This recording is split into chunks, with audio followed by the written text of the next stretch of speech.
and we can go ahead and chat for a few minutes. We may start keeping it along the line. So we are live. We're recording now. May start just bringing in the energy of the event and what we care to share tonight. I have somewhat of a structure and format that I plan to share, so I guess I'll go over that right now. There's a couple other people. I only shared this front-end link with because there's enough of us going to be on this front end that I only shared it with us for now. We may bring in some other people on the back end. Chat. I also invited people to post questions. So we are live. We're recording now in the forum. So one of you is going to have to go to your other tab and close out that YouTube because it's playing the recording back. So the way I want this to go down is I want to hear from the people who are live at the event. So I want to hear from Kyle, Angelee. Megan will be down here in a little while. We're going to have Michael Quinn drop in. We may have Sean Whalen drop in on this front end for a minute. I don't know if there's someone else I invited or not, but those are the first ones at the top of my mind. Then once they've shared, I would like to hear from some of the viewers. What are some of the things they learned? So a lot of people reached out to me and said, hey, I learned so much from witnessing this and what went down and what you shared and how you showed up. So I'm really interested in hearing not only from the spectators that were live, but some of the people who watched from online. I think there's tremendous lessons to be learned about how to show up, how to be authentic, how to make every experience a learning experience, and on and on and on. So I look forward to diving deeper into that. Once we've heard from the live spectators and the viewers, I want to share a bit about my story around Ironman and why I did it and what it meant to me. And then I'd like to hear from Dave about why Ironman. Like, how does Ironman bless people? How does it bless your life? How does it tie into overcoming pain and obstacles and things like that? If we're not careful, we have enough guests on here that this could go on for hours and hours and hours. So I encourage each one of you to keep your shares as succinct and powerful and laser-like focused as possible. I want to hear as much of it as possible, but just really deliver it in the shortest, most effective way possible. From there, I want to share some of my key insights and takeaways and whys. And then we want to talk about some awesome announcements and offerings and things like that. So why don't we start with Angel? Would you be willing to share a bit about your experience participating from the sidelines, being right there involved, and witnessing what you witnessed? What are the key things that stood out in your mind that would be beneficial to the viewers that you could share that would bless their world and help them create more of what they want? And what did you see and experience that you don't think people could see and experience from the outside? Well, for me, the biggest thing that I kept feeling all day long, the energy from all the spectators that were so intently focused in on their athlete, was that there was obviously a really high level of commitment that these people were here. And for me to witness the energy of and the power that comes with such a goal that pushes somebody to those types of limits, just being around that energy and the environment of those types of people, it kind of like gave me a cellular, whole body experience of being around very highly committed, goal-focused people, and how that inspires you just to be in their presence. And just being there, if nothing else, it inspired me to, go get swim lessons. I'm not a great swimmer. I'm scared to put my face in the water. And after being there, I want to go do that now. Before hearing that you're tackling that you're doing that, was like, cool, I think I want to do that. But after being there and being in that type of an environment, it really inspired me just by being there. Other than that, the main thing that I've been thinking about since then is our capacity to do so much more than we think. And my experience just witnessing you as a close friend and seeing your expansion and how much you pushed yourself, and to see and experience with you and Megan how much you've grown over the last few years even. And this was just another huge milestone for you that was just continually in my mind, that we can do so much more than we think. And what came from me for that lesson personally was that I was playing small because I might fail. And look, what does that failure mean? Just because you didn't finish the race, does that mean you failed? Like, what did you learn along the journey? And, when you didn't get to finish that last part of the race, it was like there was this sadness that overcame me and Megan a couple of times throughout there when we thought you weren't going to cross the finish line. We kept looking at each other, and just this worry and sadness and kind of tears even before we saw you come and cross the bike point there, and we just thought, I'm not sure if he's going to make it. And once you did, it was like relief and tears. But the biggest thing from there was that, hey, there was so many athletes that didn't finish, and actually the other people that I was sitting next to, it was their son's like third try at this. And I thought, wow, he's coming back a third time for this? Like, he's put all this money and time and investment, and how are we not willing to put it all out there and push our limits because we might not make it the first time? Who cares? Like, that was the biggest thing for me. Like, you know what? Who cares? Who cares if I don't finish the goal the first time through like I want to? So that's it for me. Like, that is the big thing right there, is like, I don't care if I fall flat on my face 50 times to what I'm going to set out to do.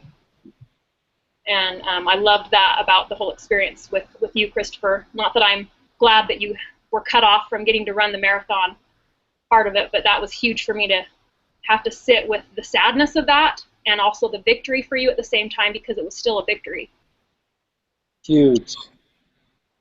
Thank you for sharing. That's definitely one of the biggest points I want to speak to, is most people don't even attempt things because they're scared of failing. Yet Robert Kiyosaki says, if you want to be successful, get busy failing as fast as you can.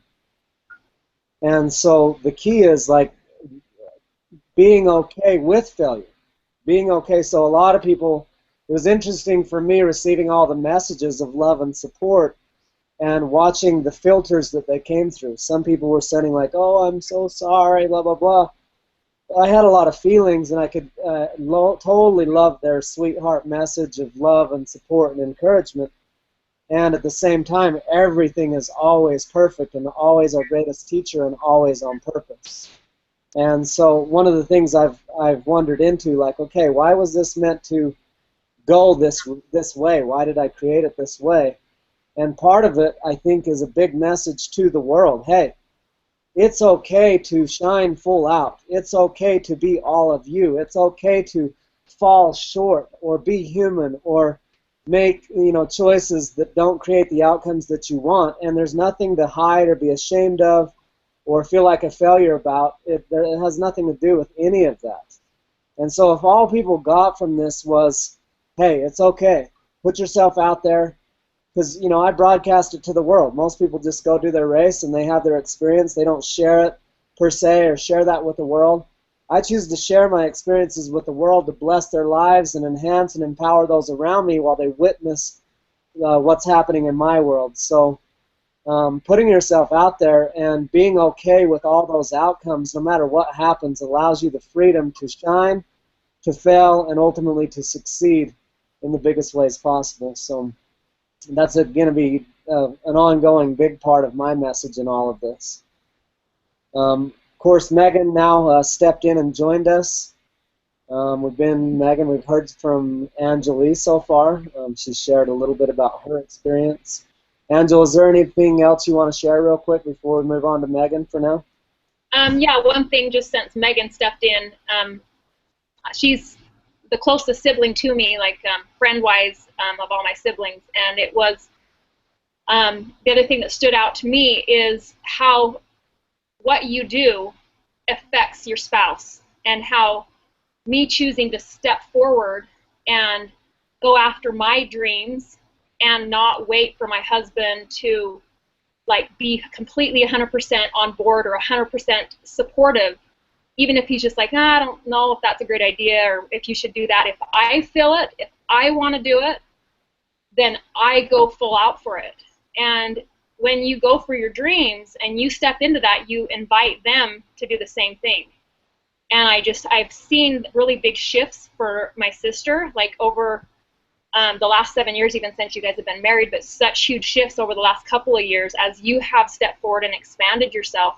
I've seen her as your partner really step forward and push through some very big obstacles, even just like with her Lyme's disease. She has overcome huge hurdles and has grown into the most amazing woman. And I'm so proud of her, and I want to acknowledge that our partners are a huge piece of our success. And don't wait for them. Don't wait for their approval, because I definitely saw that that doesn't have to be the case, and you can expand forward and inspire your spouse to do the same. Beautiful. So the prime message I'm hearing is that they're a very important role, and if we wait for them, who knows how long we stay where we currently are. But if we're willing, if our heart really says go forth and do something, go do it and allow that to up-level both sides of the partnership. Awesome. Yeah, exactly. Thank you.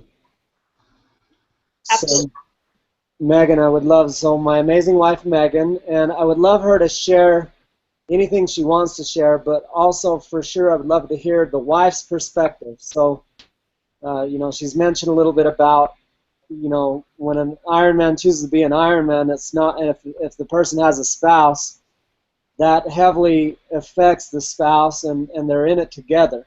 Whether it's less time together, less time with the kids, more time, everything's planned around that. Oh, instead of going on this trip, I got to go do this training, or I'm going to do this race, or we're going to spend this money, or do this or that.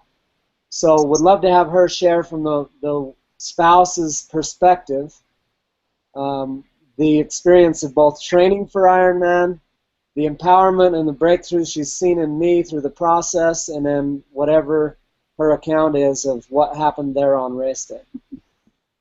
Ooh, lots. All right. In the beginning, I think with him telling me that he wanted to do an Ironman, I think I had no freaking idea what that was going to mean, like what everything that was going to happen, all that we had to do, and the things that he was going to have to do, the commitments that he was going to have to make, and how much it was going to affect me, our relationship, our family, everything. I was just like, cool, this is like, this is a big deal. I know that. And I kind of related it to past races that he had done, like the Spartan races that he had done, which were like amazing. And I even did the Beast Spartan, which was like the big one. I didn't even do the little ones up to it. I just went and did the big one. And I often tell a lot of people, I was like, I think that was literally harder than giving birth to my daughter. It was one of the biggest, most difficult things I had ever done. I had huge breakthroughs doing it. Cried so many times during the race, and it was amazing and intense, so intense. So I kind of, he's done lots of trainings, and he has done a lot of prep for those, but I had no idea what Ironman really was going to bring. And so it does, like the training and the commitment and the time and the money, like, has blown my mind. Just one thing after another, like, I'm like, really? So, but it's been so awesome because I feel like I've seen him up level constantly, even throughout his training, to hiring himself the coaches that he needed, to getting him everything that he possibly needed to support himself in the Ironman. I mean, he's become a shoeaholic. I mean, like, he has more pairs of shoes than me. It's ridiculous. Like, every couple of weeks, or not even weeks, like every week he'd have a new pair of shoes, and I'd be like, really? Like, you really need another pair? And then he'd be like, okay, now I found this pair, like, this is supposed to be the best. And I'd be like, are you sure you, like, have, like, 20 that you just bought within the last month? But at the same time, he's like, no, these. He runs as much as most people do. I know. In a couple of weeks, as most people do in a whole year. I know. Going through a pair of shoes every couple of weeks, right? No, I would just be like, Hey, Megan.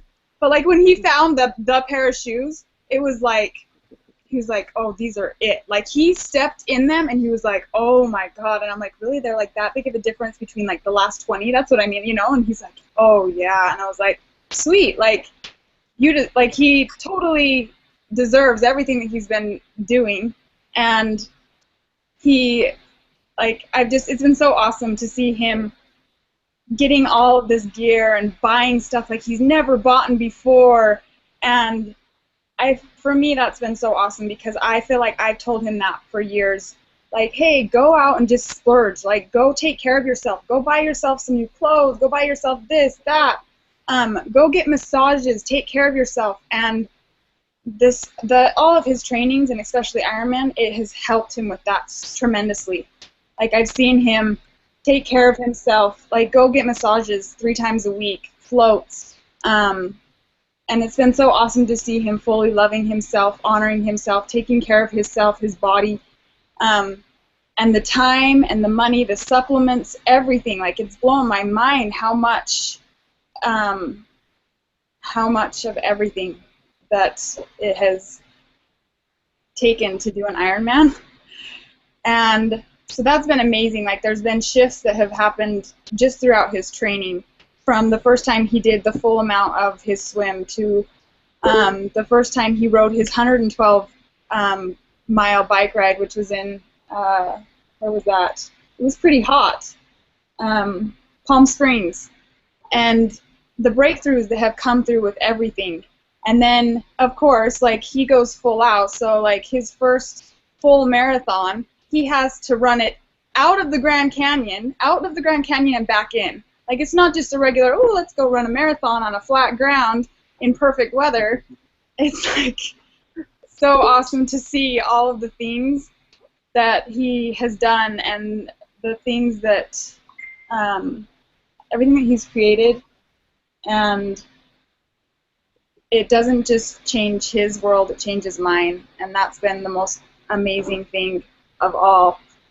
But the race day was a whole nother story. I had no idea what I was getting myself into. I don't know how to.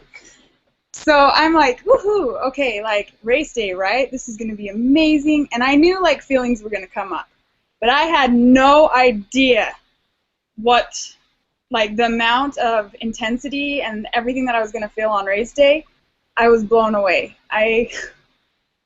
We got there in the morning, and even just, like, the second I got there, I was like, I had feelings galore in my body. And this day consisted of every feeling you could possibly feel in a lifetime. I swear I felt that on race day.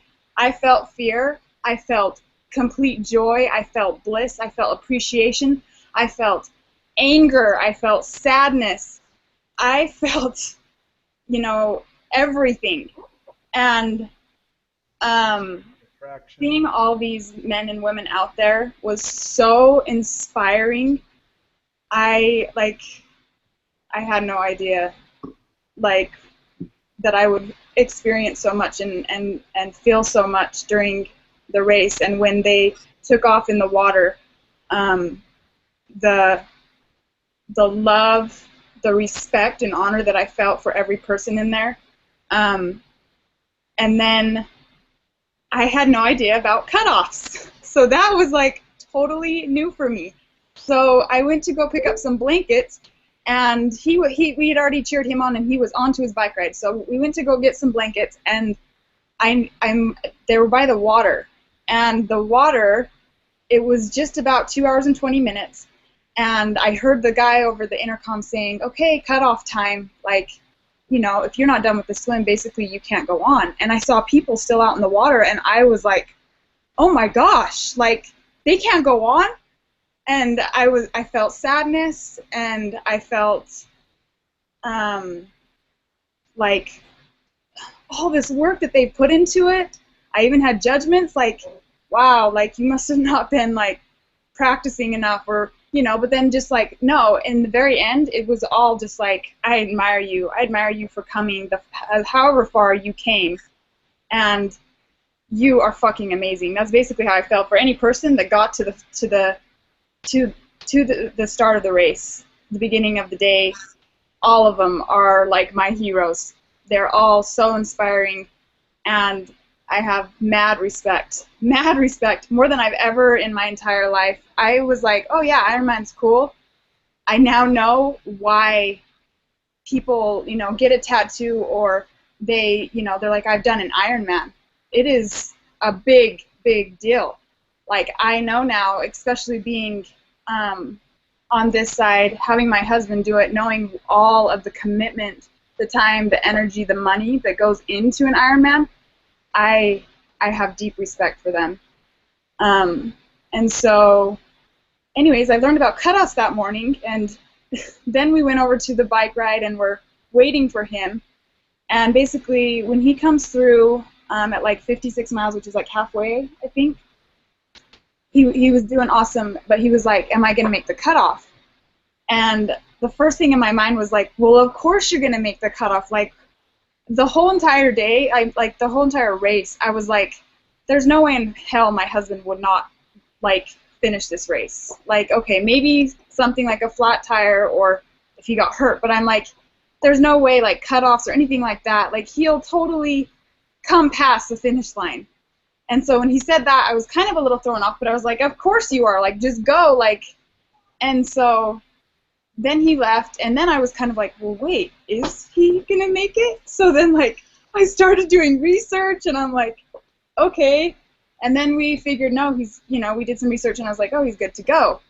But then we, like, kept expecting him to come back after a certain amount of time, because we're, looking. I'm like, why is he not back yet? He should be back. He should be back.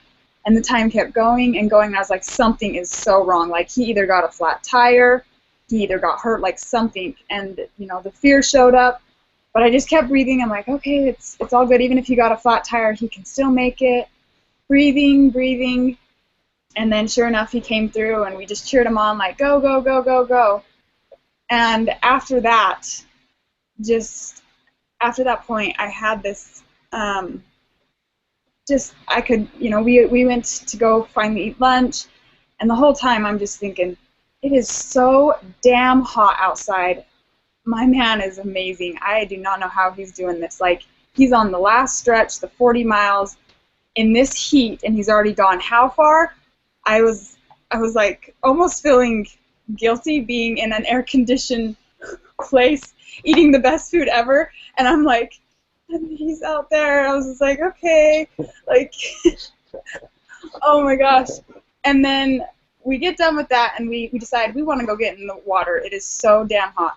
So we get our swimsuits on, and we about go get in the water. My two stepdaughters actually went and got in the water, and I don't know why, but I was like, I gotta wait for a second. I gotta wait. Like, maybe I'll wait for my sister. So we're just sitting there, and next thing I know, Kyle comes up and said, Sean Whalen just came through. And he said that was the worst 8.5 hours of his goddamn life. And I'm like, wow. And he's like, Christopher is probably not going to make it. The cutoff is in like 25 minutes. And my stomach dropped. I was like, what? How is this even possible? How is it possible that that he could not make it? I felt so much sadness. I felt fear. I felt anger. Like, what the fuck? How is, like, him not coming through, like, him not finishing this race? So many feelings. And then I'm like, well, I got to go get my stepdaughters. Like, we've got to be there when he crosses, whether he makes it or if he doesn't. Like, we need to be there. So I ran to go get him, and I was like, we need to go right now to the bike part where they finish. And we go over there, and I was just feeling filling, and I had so much support. I'm so grateful. My sisters, my brother-in-laws, Katie Savage, thank you. Just everybody supporting me, and I'm just feeling like, and yet knowing, like, I'm like, everything is perfection, everything is perfect, and all is well, whether he comes through and makes it or not. Like, it's going to be perfect, and there's great lessons for him, for me, and at the same time, I'm like, God damn you, Christopher, you got this. Like, I know you got this. If anybody can make it past this finish line, it would be you. I know you can do it. And everybody's saying that too. Like, if any person is going to fly through the finish line, it would be your man. And so, you know, trusting that everything would be perfect, but sending major, major love to him and energy, and like, you got this, and I believe in you, and I love you no matter what. Like, I'm here, and it's going to be good. And then the clock just keeps ticking down from 5 minutes to 4 minutes to 3 minutes. And seeing the people come through was so inspiring to see these men and women that they knew that they were so close, that they may not make this cutoff. And 1 minute, you know, and people just coming in and weeping. And I was like, I honor you. I actually had a sign that I would shape, you know, it said, hey random stranger, you inspire me. And I just kept holding that up and cheering them on, and it was so awesome to see all of them coming through. And still the fear, the sadness, just breathing, moving, and then, you know, 1 minute left, and I'm just like, oh my gosh, this is insane. And so we're just waiting, you know, there's this little corner, and we're just waiting. Every person that would come around, we're just like, oh, is that him? Is that him? And then, sure enough, 30 damn seconds before the cutoff, he comes around the corner, and I about had a heart attack, literally. I cheered him like on, like I was just screaming with excitement, with happiness, with joy, but like knowing that he needed to get through immediately. And so I was just like, go, go, go, pushing him through. And they have a line of when you need to stop the bike, and then also a line that meets the cutoff time. So they're like, slow down. And so he started to slow down, but I'm like, go, go, you like have to make this cutoff. And I was so excited, but at the same time, I dropped to the ground, bawling, just like, thank you, God, thank you, universe. Like, this is a miracle, like, amazing. And of course, my man, like, would do that, because I can just see, and when he told me his story of how it really went, I was like, of course that's how it went, because I know how you are, like, pushing the last 3 miles, just like, go, go, go. I was so damn excited, and I was like, yes, you can keep going. So, like, all these emotions, and I knew that he had to get going. So immediately I left with my sister, and we went to the point where we wanted to stand for him to start running, to cheer him on. And we went over there, and we're waiting. We're like, what's going on? First of all, where is everybody? It was just me and her.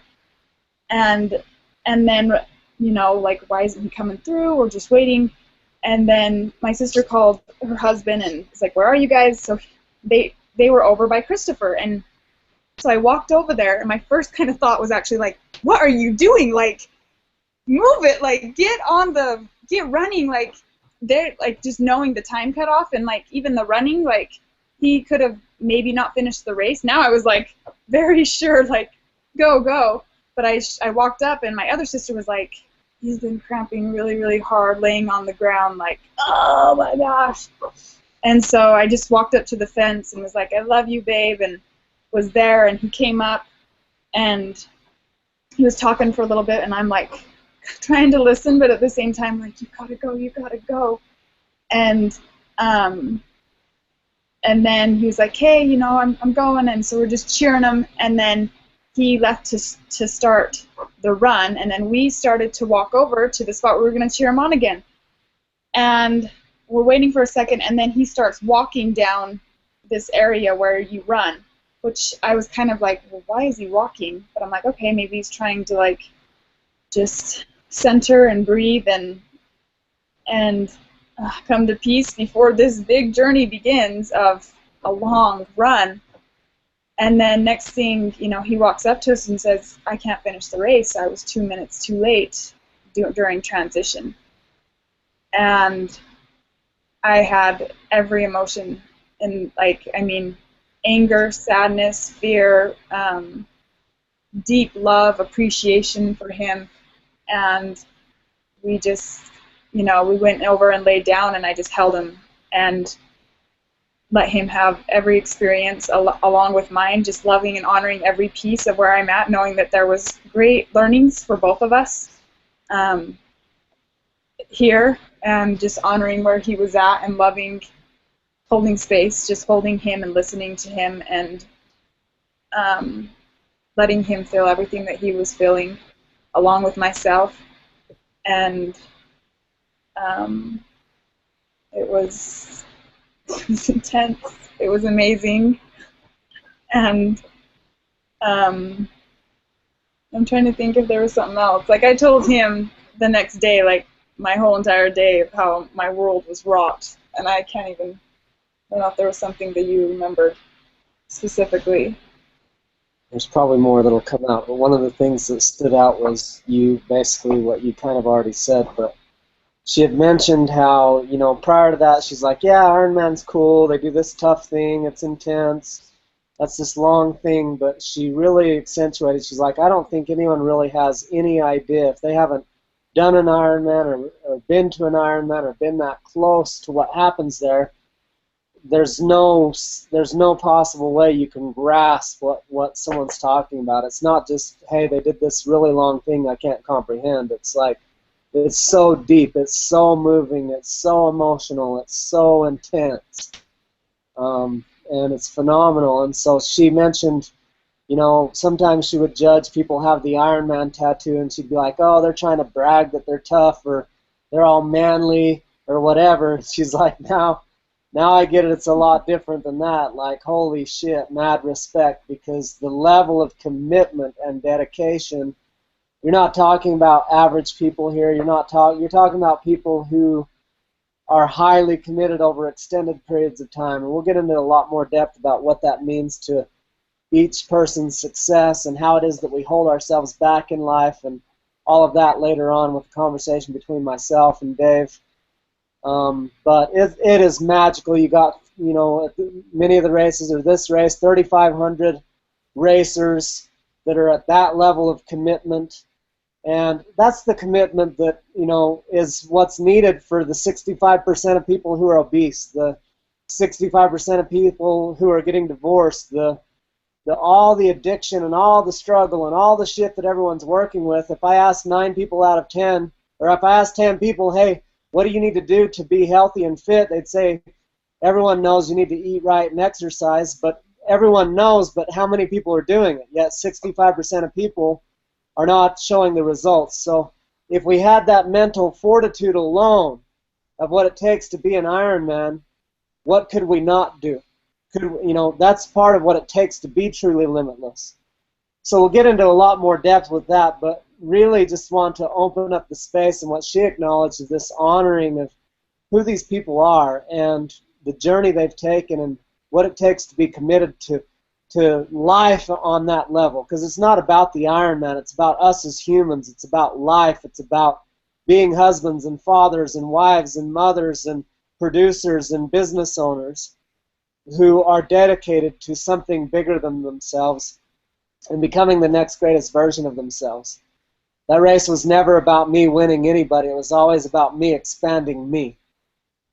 And that's exactly what happened. So we'll go further into that in a little while. Do you have anything else you want to share before we move to Kyle?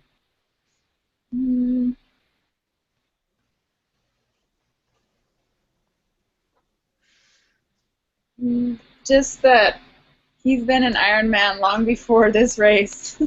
I've told him over and over, and especially the stuff that I've been through the last couple of years. There's days I feel like I have run an Ironman. And the stuff that just the support through everything. I mean, he's been training for an Ironman for the past year, but he's been doing a lot more than that.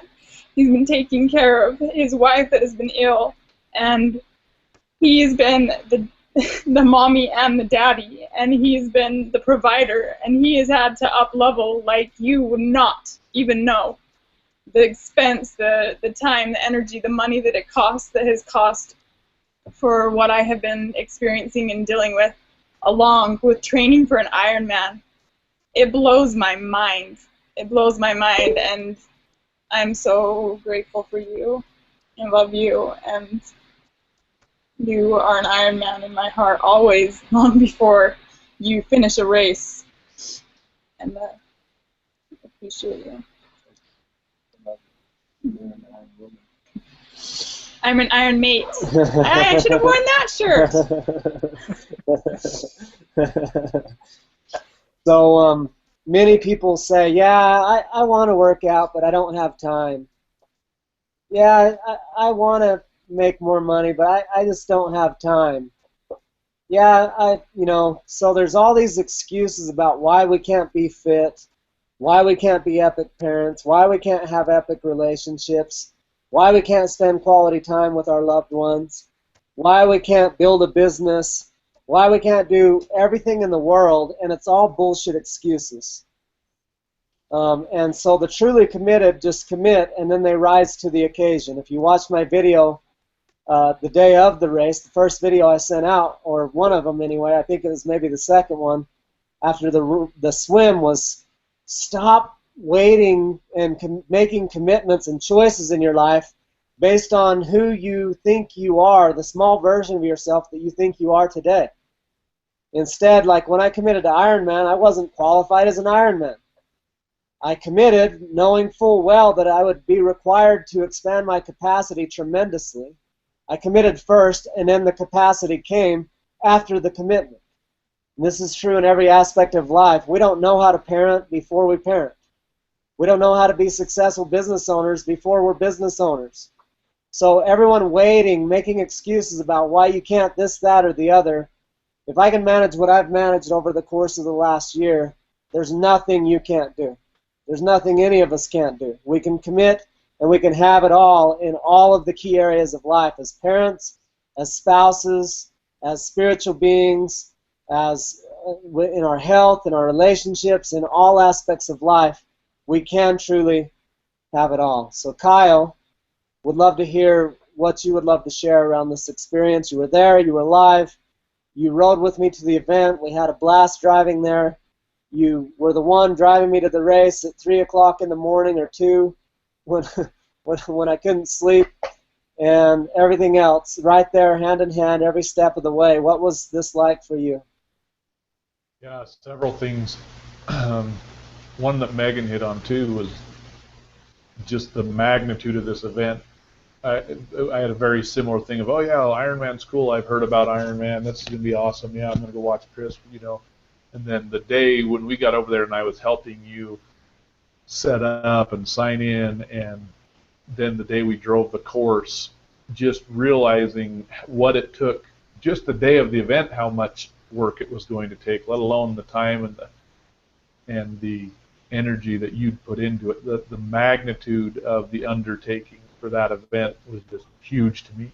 That you were literally going to push your body so hard that you had to have bags of provisions set up along the way at key points in order for your body not to shut down, and that you were going to keep pushing your body beyond that bag to the next one, all with this, and then you had to come up with a mental strategy along with all the physical development. You had to prepare yourself mentally, knowing what needed to be in those bags, try to predetermine how your body was going to feel after a certain amount of exertion, and just all the things that it took beyond just expanding your physical capacity.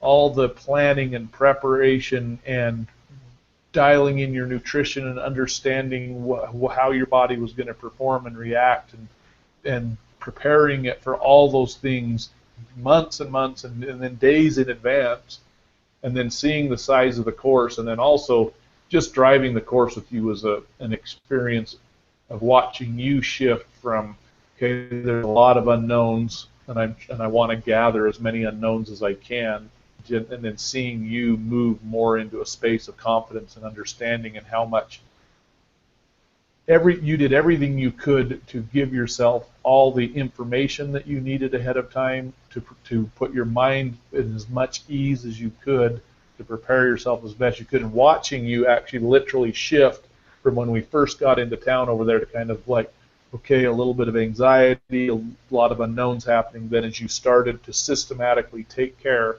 of all the, not necessarily issues, but the steps that you had to go through to acquire knowledge and get all the preparations in place, and then be able to be, okay, now I've done everything I can. It's all up to me performing in the race. And seeing somebody progress through all those things in a few hours, like I did with you, was like literally shift, shift, shift, shift, shift, shift, boom. It was like, okay, like we go on a drive and 2 hours later you're a different person.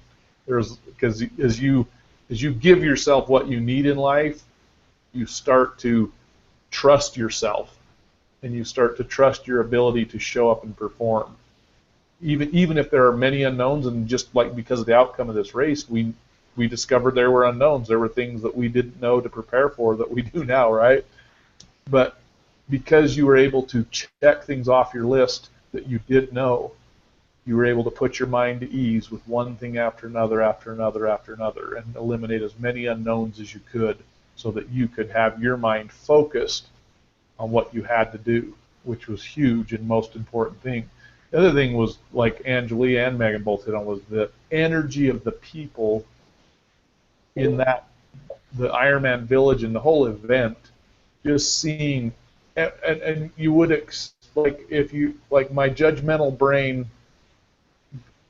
thought I was just going to see a bunch of ripped, lean athletes everywhere, and just seeing the variety of people that, and where they put them, where they come from in life, and the work they've done to get there. And then I'm a guy that chats everybody up and wants to know everybody's story, so I got to visit with numerous different people and hear their journeys too. And there was 2,800 competitors, there was 2,800 stories and 2,800 journeys all showing up at that starting line together. And all of them, the trail of tears and devotion and dedication and commitment. It was just, and you could feel it in the air. I mean, you can't even bring it through in a visit session like this. You can feel it in the air. You can see it in people's eyes. You can hear it in their voice. You know that everybody's there at the culmination of an incredible effort, and their emotions are right on the surface, and everything that they've been striving for is just hanging right there in the air with them. And you get to share in all that because you're present with them. And it's just magic. I mean, there was a magic air there. And seeing the amazing levels of bikes that they had, and the people that are willing to invest that level of money to create fulfillment for themselves, and to, in one way or another, to love themselves at a higher level, it's just huge inspiring. And then being able to be a part of multiple stories, and being kind of in the middle of seeing everything you could do, and watching, like, I never even wrap my mind around what Megan's experience might have been supporting you through this until I got to talk to her and see her live it with you right there that day too. You know, I was all, yeah, Christopher did a bike ride. Oh, Christopher did a run this day. Oh yeah, he did this. And then to see Megan's heart just pouring out of her at times, and you realize how connected she's been to the whole experience. And then you look at 2,800 other people on a starting line with spouses and families and loved ones all connected to their experience. Who knows how many thousands of lives were affected by that. Just the whole thing is just, it's magnificent all the way around. It's just amazing to experience live, and an honor to be a part of. Beautiful share. Thank you, Kyle. So we just had Michael Quinn join us. Michael, we've had Angelee and Megan and Kyle share, and you're here in perfect time, and I would love to have you step right in and share now. So, Michael, let's just do a quick test. Can you hear me, and can I hear you?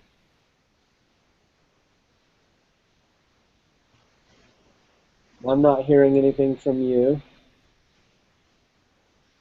Kyle, you're still hearing me? Yep, I hear you. All right, Michael, can you hear me? His picture's frozen. I can see his beard, but I can't hear his voice. I can see your beard, but I can't hear what you're saying. Awesome. So we'll give him a moment to get back on. I'll probably log off and log back on. Dave, is there anything you want to share? I don't want you to dive too deep in yet. I want to save most of your content for the last, but you want any quick shares right now? I think, can you hear me? Yes. Yeah. Okay. Sorry for looking like I was frantic over here. I did everything I could to get this computer working. My roommate called. I'm going to have to stick with my iPad. The one thing that I think, the two things that I took from what everybody said was Angelee and Megan talking about the energy, and how Kyle also said that is just you can't put into words the energy of not just the Ironman Village, but actual race day. It's almost like taking a picture of the Grand Canyon and trying to explain to somebody what the Grand Canyon's actually like. You know what I'm saying? So that was the thing that I thought when Kyle and Angelee were saying that. It's like, I took all these pictures of the Grand Canyon when we were there, but they just don't do the Grand Canyon any justice. And, you can see pictures of the Ironman start.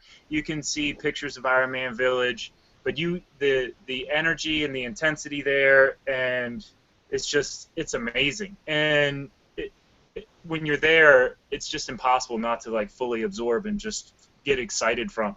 And I love the fact that Megan, you, Angelee, Kyle, you all felt that, because that's one of the greatest things that's a part of that whole triathlon community is the energy, the devotion to the goal, the willingness to support others, because like you said, not everybody there was 6% body fat and there to go for the world. This wasn't the world championship. This was an Ironman. So you have people there that are just, there's so many different stories. And so yeah, I'm glad that you guys had that experience, because that's an important piece as well, especially in supporting your spouse when it comes to the race, because like you said, Megan, you don't even realize how much work you as a spouse have to put, not work, but how much you end up being involved in the process until you see your spouse start the training for this. You can't describe it. It's intense. So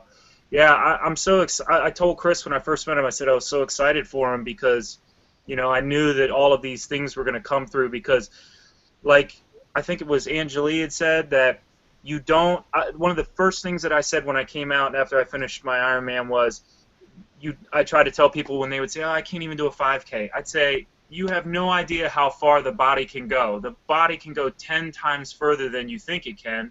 It's just how, Ironman is all mental for the most part. I mean, obviously you have to do the training, but that mental aspect of it and learning that the body can just do so much more than you think it can was one of the most important things I brought out, as well as learning that I am the source of my strength, So that's all I have to say at this point. Beautiful. Thank you, Dave. Looking forward to so much more. So quick message to all you out there who think, oh, you could never do this or whatever. There are people out there who are substantially overweight. There are people out there who are old. There's a dude last year that was 77, I think Sean Whalen said, that beat him by an hour or two. There's people of all ages, all shapes, all sizes that can do this. Anyone can do this if their body is at all functional and they're willing to do the work to develop the mind. Now, the whole reason why I even started this, and I don't want to go too deep into this, was spirit or inspiration flowed through me and said, look, if you can't master your own mind to become the master of your own body, to expand to the capacity of your spirit. So if you have this limitless spirit, but your mind listens, the body says, oh, this is painful, and the mind says, oh, you need to stop, and that's where you stop even though you're limitless, then what the hell are you doing? Who the hell are you, and what are you going to accomplish in the world from that place? So as long as I came to realize that as long as my brain and my body was in control of my spirit versus the other way around, that we had issues. It was like the tail wagging the dog. And so I decided to claim back my life by taking on and being willing and able to master this so that I'm at choice and using this to serve me and using this to serve me versus using these to control me. And so I'll share a lot more about that as we move forward, but right now I'd love to bring Michael in. Michael, tell us about your experience last minute.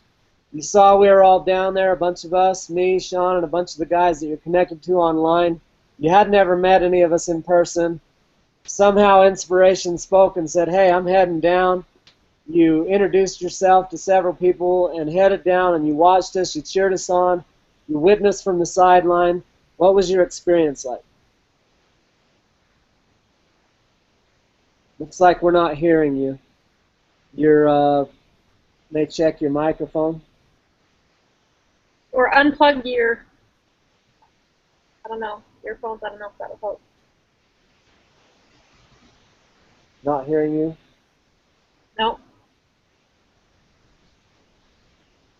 You may unplug your headphones and plug them back in.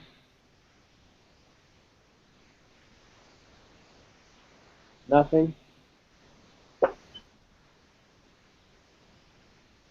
Still not hearing you?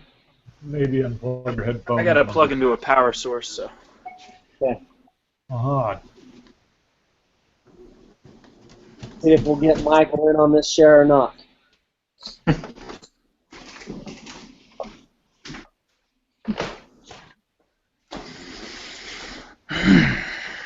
Okay, Michael, can we hear you now?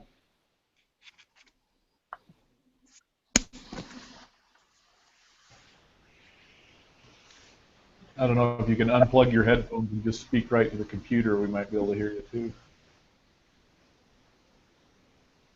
Not hearing you at all, Michael.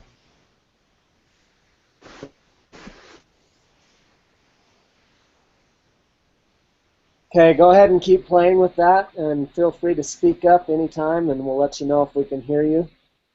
I'm going to go ahead and keep this thing moving forward. So, Dave, what do you see as the main reasons for someone to do an Ironman? What's the power, what's the blessing, what's the benefit for someone to take something like this on that, on any level, even if it's not a full Ironman, even if it's just really stretching beyond their current comfort zone and becoming comfortable with pain and the ability to, conquer themselves? What insights would you love to share about that? So, and let's give journey... a proper introduction to you, Dave. So, Dave, start by telling them a little bit. So, you're a sponsored Ironman. How many races have you done? Tell us a bit about you and your journey with Ironman. I started about 9 years ago in triathlon, mostly I was out of shape. I was prior military. Tish will find that funny that I said prior military, by the way. And so I was noticing that I had gained about 80 pounds, and I was playing lacrosse as a way to lose some weight. I blew out my shoulder in a game, had to get surgery, and as I was going through the physical therapy process, a friend of mine was actually doing a half Ironman, and he just kind of piqued my interest. I didn't want to start at the half Ironman level, so I started at the Olympic distance level. I'm a goal-oriented, kind of like, what can I do? What can my body do? What can my mind do? Life is to be fully experienced in every aspect kind of thinker. So I started at the Olympic distance level, then I moved to the half Ironman level, and then I said, let's take it to the Ironman level. I had a similar something similar happened to me. The first Ironman that I showed up for, I actually did not even start. My lower back, I had 2 herniated discs, and one of them actually ruptured about a week or 2 before the race. And so I did all the training needed to do the Ironman and had to come back the next year and do it again. What happened after the Ironman was done, I got the tattoo, Megan, because because at mile 18 of that marathon, I said, I don't give a fuck what anybody thinks. I'm getting that fucking tattoo. I think I got it like 3 days after the race was over, because you just suffer so much out there. I have since then, for about 6 years, my first 6 years of triathlon, I just mainly focused on distance. And then I started to say to myself, okay, I've done every distance of the triathlon, sprint, Olympic, half Ironman, and Ironman.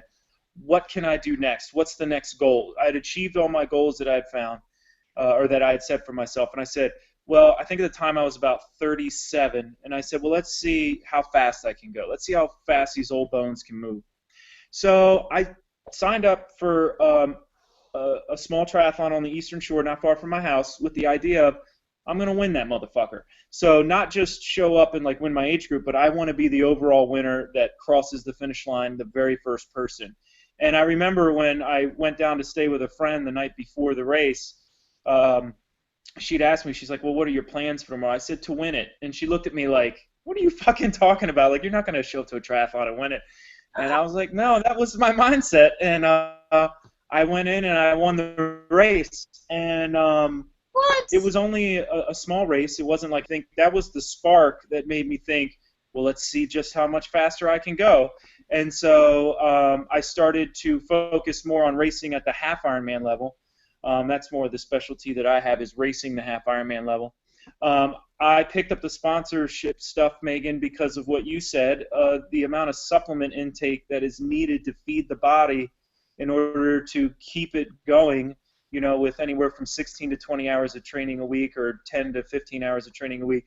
It's outrageous. And at the time, I was the sole provider in my house, and I needed, I needed to find a way. Somebody had told me, hey, you're fast enough, you have enough presence on social media, you should give it a shot. I actually thought there's no way I could do it. And then I just started putting out applications, and then next thing you know, I was picking up sponsorships and able to save thousands of dollars a year. And so my crowning achievement so far is competing I've competed twice at the U.S. National Championships. That's the Olympic distance. And I've also competed at the Half Ironman World Championships. I did that last year in Mont-Tremblant, Canada. I had to qualify for that at Raleigh, which was down in North Carolina. So I think you have to actually qualify and get the spot for the championship, so I was able to do that. So that's just a brief history about my life in triathlon. Why did I go for the Ironman? Like I said, years ago, when I was about 23 years old, I started to realize that life was more than just, I guess you could say the veil dropped. I was able to see further than, the distance of my arm away from my face. I was starting to explore within the world and within myself, and I started to set forth more and more challenges for myself. And as I got into triathlon, I realized that Ironman, like you said, Chris, was the ultimate test of one's physical and mental fortitude. And so I wanted to test myself to see if I could do that. And it was the best thing I've ever done for myself in terms of proving to myself there is no limit to what I can do physically, nor is there a limit to what I do, mentally. If I truly set my mind to something, then I will do whatever it takes to achieve it. And it's been great. It worked in other aspects of my life, in my job, with my children. It inspired them. And so it's just been a journey that has proven to me that, like you've said 1,000 times, the mental prison of placing limitations on yourself and immediately dropping I can't do that, it's a bunch of bullshit. It's whether or not you have the true determination and heart to want to see if you can push yourself and if you're willing to suffer to get what you want to achieve in maximizing your potential. So that's pretty much in a nutshell everything. I hope that didn't take too long. That was beautiful. Thank you, Dave. So we've got a couple people asking, Dave, how did you get so shredded? So one of the ways that I lost the 80 pounds was I actually started to, and I hope that I don't upset anybody with what I'm getting ready to say, I actually started reading a book called The Warrior Diet, and it focused on our bodies, like we were just discussing with Ironman. it focused on our body's ability to be able to do more with less food. So you don't actually need to eat as much as you think you do in order to maintain, your body. And actually, there's some schools now out there in the training world that are actually forcing a calorie deficit in the training to kind of teach the body how to handle those kind of stressful situations. But I started using the warrior diet about 3 years ago, and it speaks to our like hunter-gatherer roots, in the sense of like back in the day, we would go out the majority of the day, you'd be eating nuts, berries along the way, you'd make a kill, then you come home and you feast. So I would have, throughout the day, protein shakes, almonds, maybe a yogurt. There wouldn't be much that I would eat, and then in the evening I'd have a big meal, and it would be, a good mix of vegetables, proteins, so on and so forth. And what would happen is that would allow me to refuel the glycogen stores in my muscles while I slept throughout the evening, and have those available to me in the morning. And then, I would have something small in the morning in order to refill the glycogen stores in my liver. And then I would just eat small throughout the day with that large meal at the end of the day. And then the other part, like we've discussed, Chris, was it's not just about diet. I mean, diet actually gets you the six-pack abs and all that stuff, but you really have to be willing to work out 6-7 days a week with some high intensity. A lot of people think, I can go out, because when I actually did my Ironman, I had a spare tire because I thought, oh shit, I'm doing a 100-mile bike ride. I can eat fucking 2 pizzas in a day and I'll be fine. But you learn that, you don't actually still need all that food. You actually need, you don't need all that food for just long periods of working out. What you need to do is get the intensity up in the training. And so when I've lost a lot of weight was as I started to move into being faster. So about 2 or 3 years ago, when I focused on speed and increasing the intensity of the workouts, as well as refocusing how I looked at eating, is when I lost all the weight. Nice. Thank you for sharing, Dave. Yeah. Michael, I think we got sound from you now. Go ahead and unmute yourself. Let's give this a shot. Okay, can you hear me? Yes. A restart. It solves everything. Awesome. A week ago, I really had no idea what an Ironman was. I had no idea what the specifications were. In my mind, it was something that these crazy athletic people do, and certainly not something that I would be interested in. But and I think following on the sidelines, hearing you talk about your training, again, in my mind, I've known several friends that have done the long bike rides or trained for marathons, and always I've had it in the back of my mind. It's just never even peaked on my interest level. But I do have to say now, many thanks to you and Sean and Brandon, among others, for a truly inspirational weekend that just kind of blindsided me.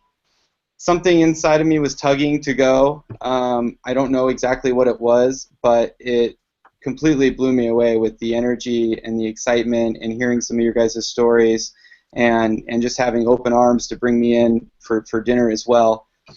One of the things, I guess for me, I've been on a 2-year journey of self-discovery and doing inner work, and one of the questions that I've been asking a lot over the past 2 years is what are the most life transformational experiences that exist out there so that I can continue to level up? And asking that question led me to go solo backpack Colombia. It led me to go do Vipassana, 10-day silent meditation retreats twice. I've done ayahuasca, and lots of different things and experiences that people have been sharing with me. And part of the wisdom that I've picked up over the last year, which was completely out of my awareness beyond a year ago, was this whole idea of having it all and living a balanced life where we are taking care of this vessel, this body that we've been given, so that we can show up fully with maximum amount of energy and maximum output, so that we can produce the best results in our lives, and we can show up to be the best person in our marriage, in our friendships, in our family, and all of that. And so I guess looking back from an intellectual standpoint in the past, I'd always pushed myself mentally to approach different fears, which has led me to be an entrepreneur and other things, walk on the wing of airplanes and different crazy stuff like that. But it had never led me down the path, which I think some people I've already heard speak of here, of mastering the mind to an entirely new level where I take on, physical challenges. And so something sparked in me this weekend, seeing you guys leveling up in a manner that I had never witnessed in person before, as well as seeing all the other individuals, some of which, were older, younger, bigger, rounder, all different shapes and sizes, but they were committed to one thing, which was just pushing through and persevering. And it was very motivating and inspiring for me, and more importantly, I guess, it just showed me an area of my life that I haven't conquered yet. And for that reason, it immediately got me excited, as in, I know that for me to be the best version of myself, this is something that needs to be a part of my life.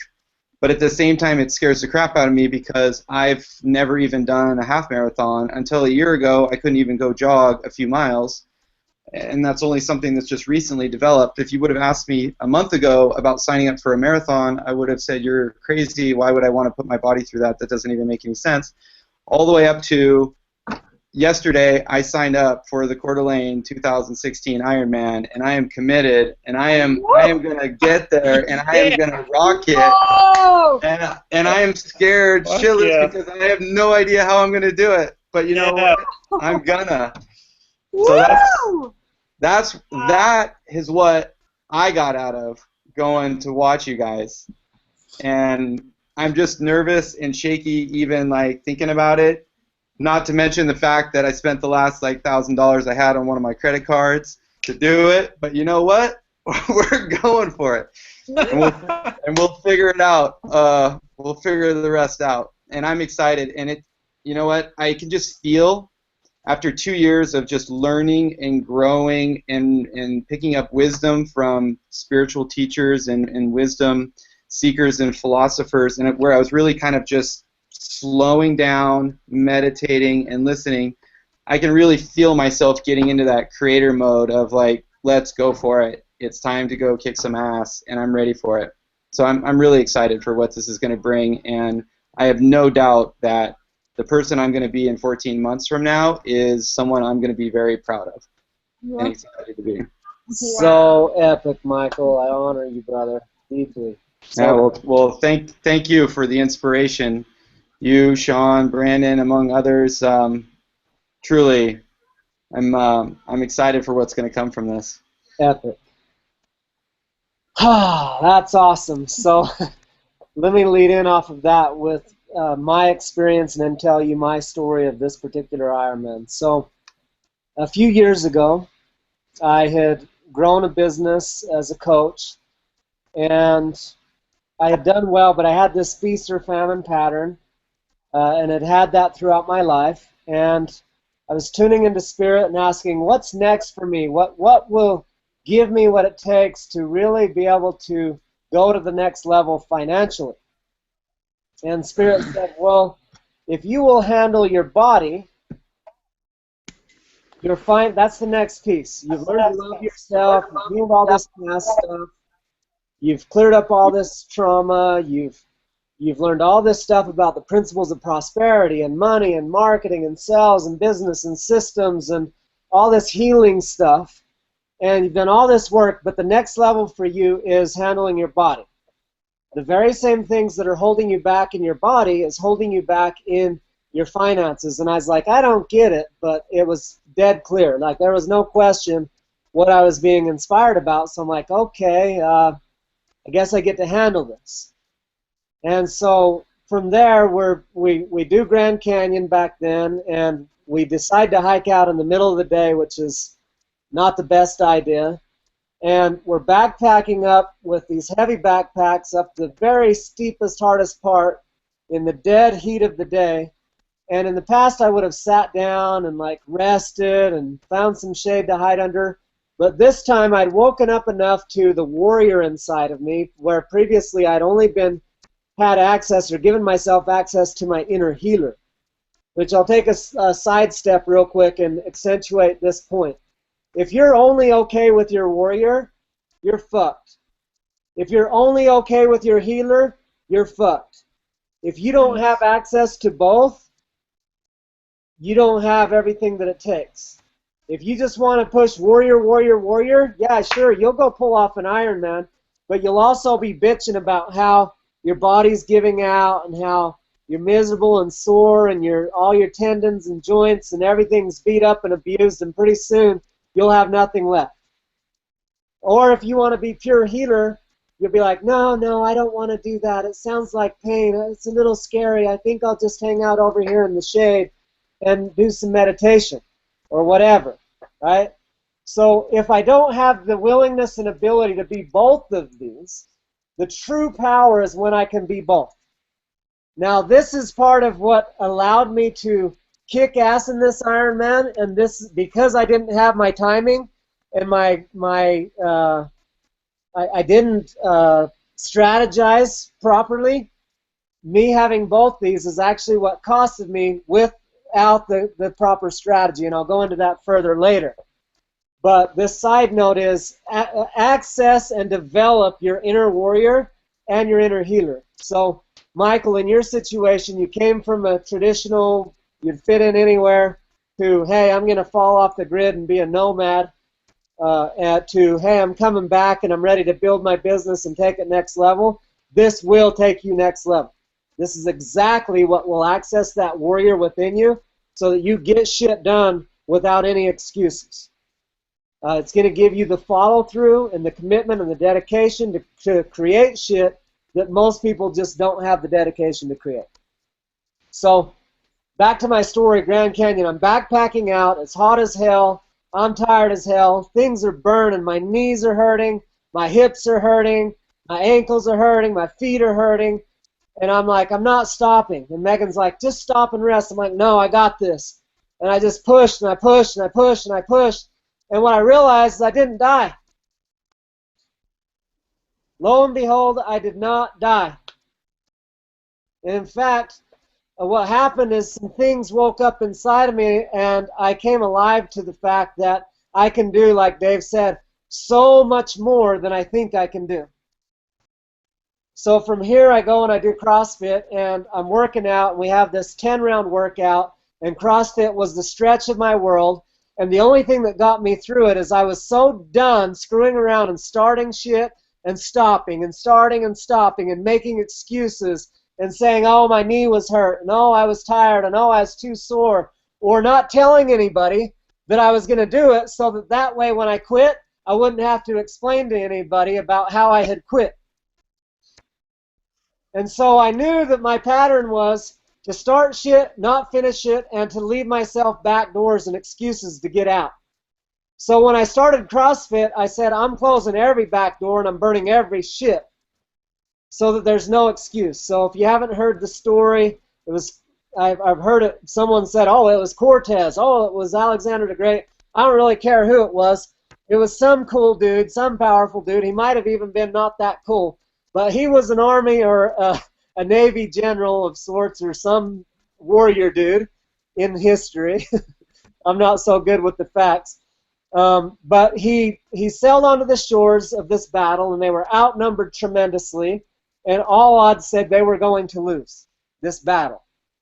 And he turned to his people and he said, burn the ships.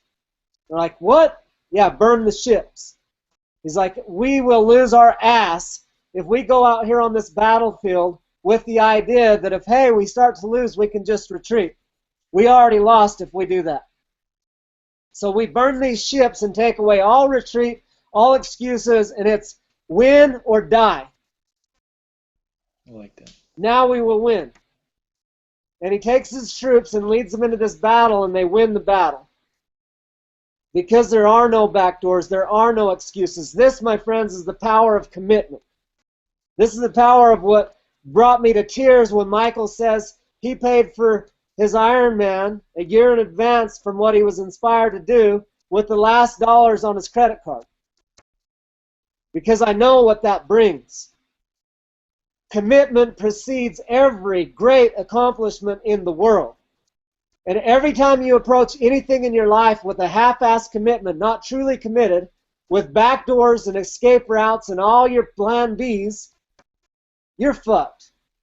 and you wonder why you're stuck, and you live a half-assed life, half-assed relationships, and you tell yourself you've got a pretty good life, but the truth is, if you get honest, it's only half-assed at best for most of you, for many of you.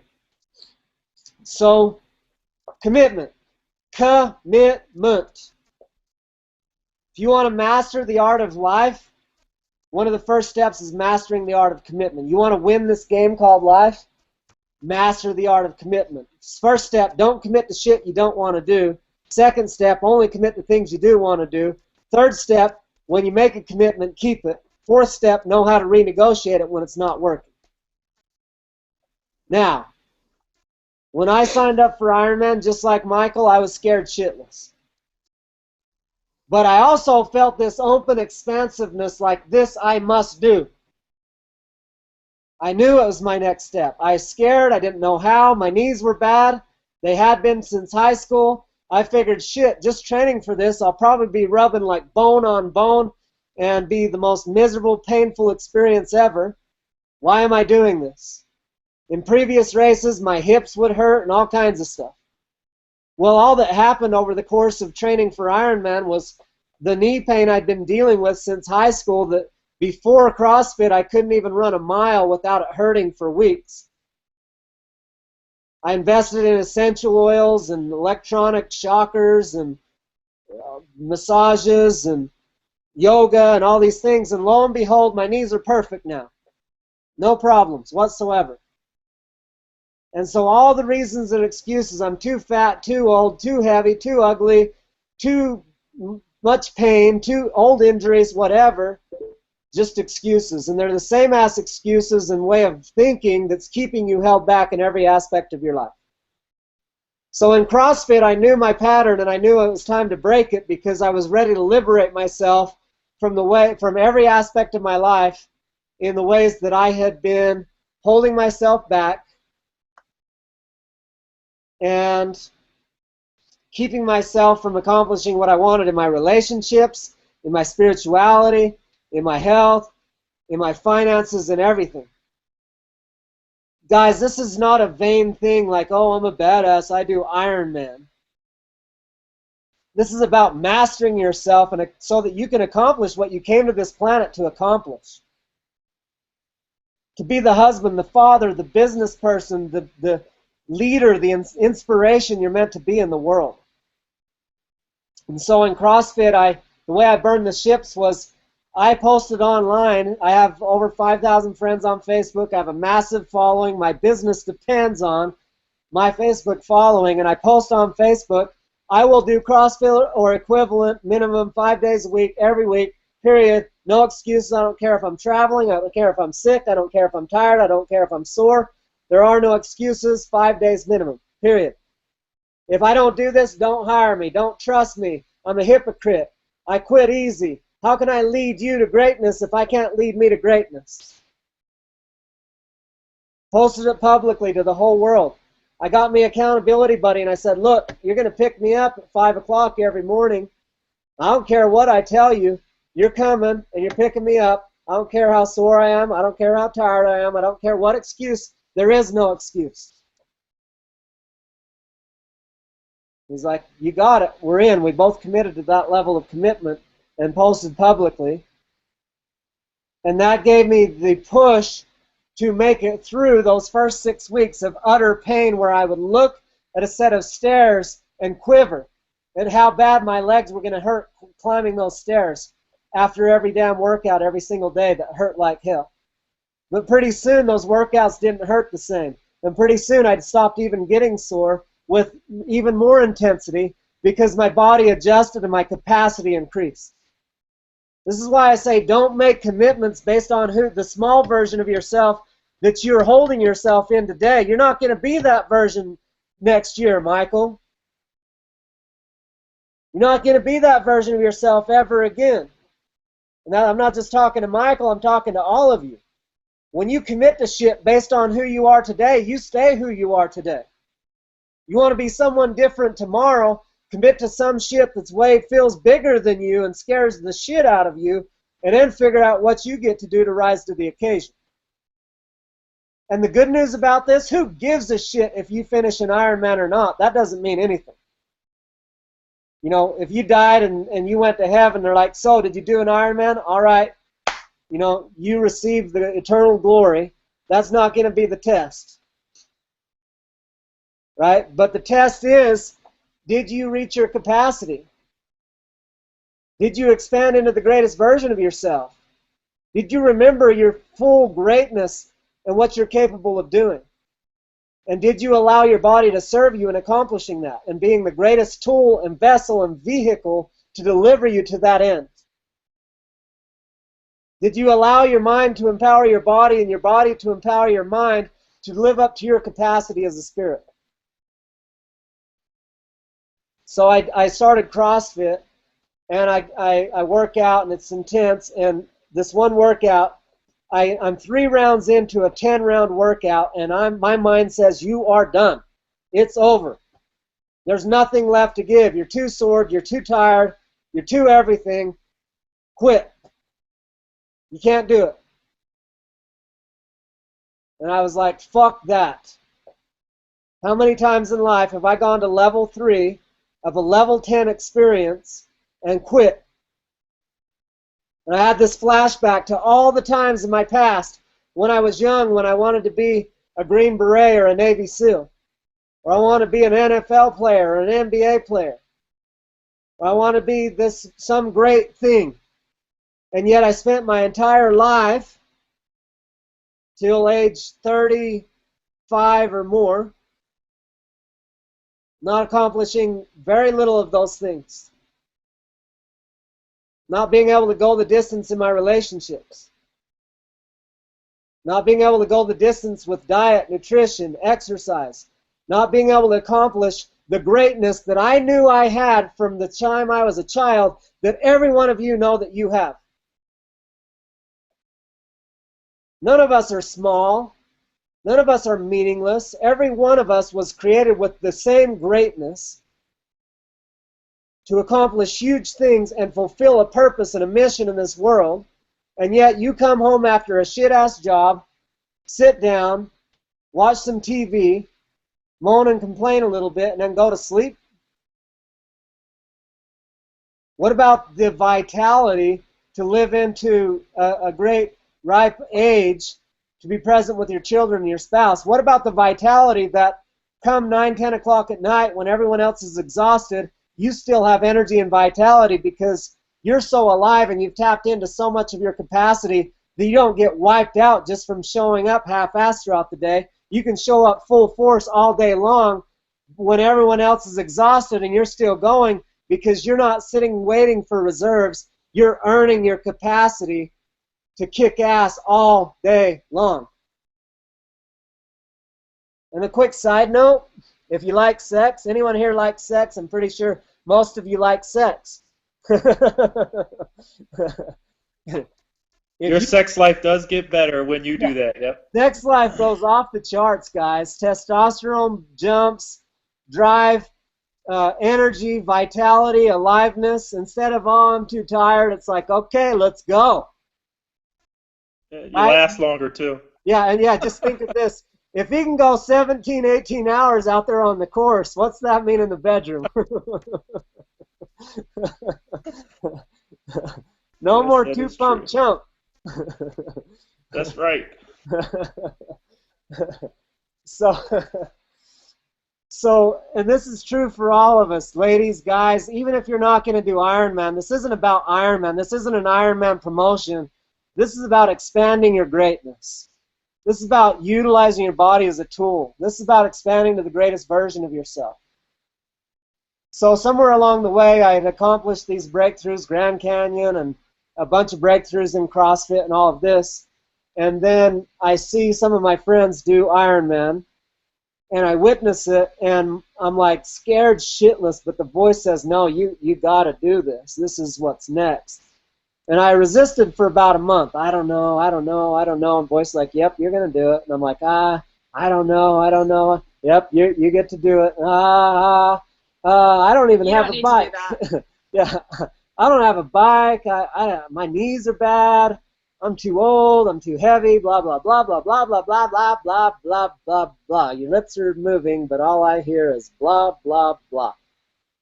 So I commit, just like Michael did. Put the cash out, had no idea what I was getting into, and started training on an old 15-year-old mountain bike and no gear whatsoever, and started the process. And it's been one of the most amazing journeys of my life. Breakthrough upon breakthrough upon breakthrough that I couldn't even recall or share even if I wanted to. I started with the shortest length, so a sprint length, which was a half-mile swim, a 12-mile ride, and then a 3-mile run. And after that, I went to the next length and the next length and the next length, and I worked up. So an Olympic is twice that. It was a 0.9-mile swim, a 24-mile ride, and a 6-mile run. And then the half was a 1.25-mile swim, I guess, something like that, or maybe 1.2-mile swim, a 56-mile ride, and a 13.1-mile run.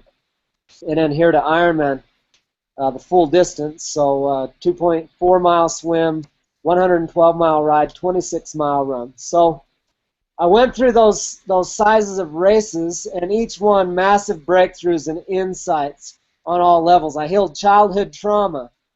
The water was my first biggest obstacle. Learning to breathe underwater and put my face in the cold water, and then learning to deal with the mob swim and people swimming all around me, and face fears and overcome all of those hurdles. And every hurdle that you overcome, there's so much trauma that you carry in your body that you don't even know. Like, how much transformational work have I done over how long? And yet I didn't even know there was trauma around this swim thing until I get in the water with my face down in the race, and now all this trauma is coming up.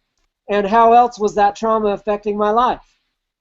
What all other areas of my body and my mind and my journey was that holding me back, and I didn't even know it was there, and it wouldn't have been triggered in any other way.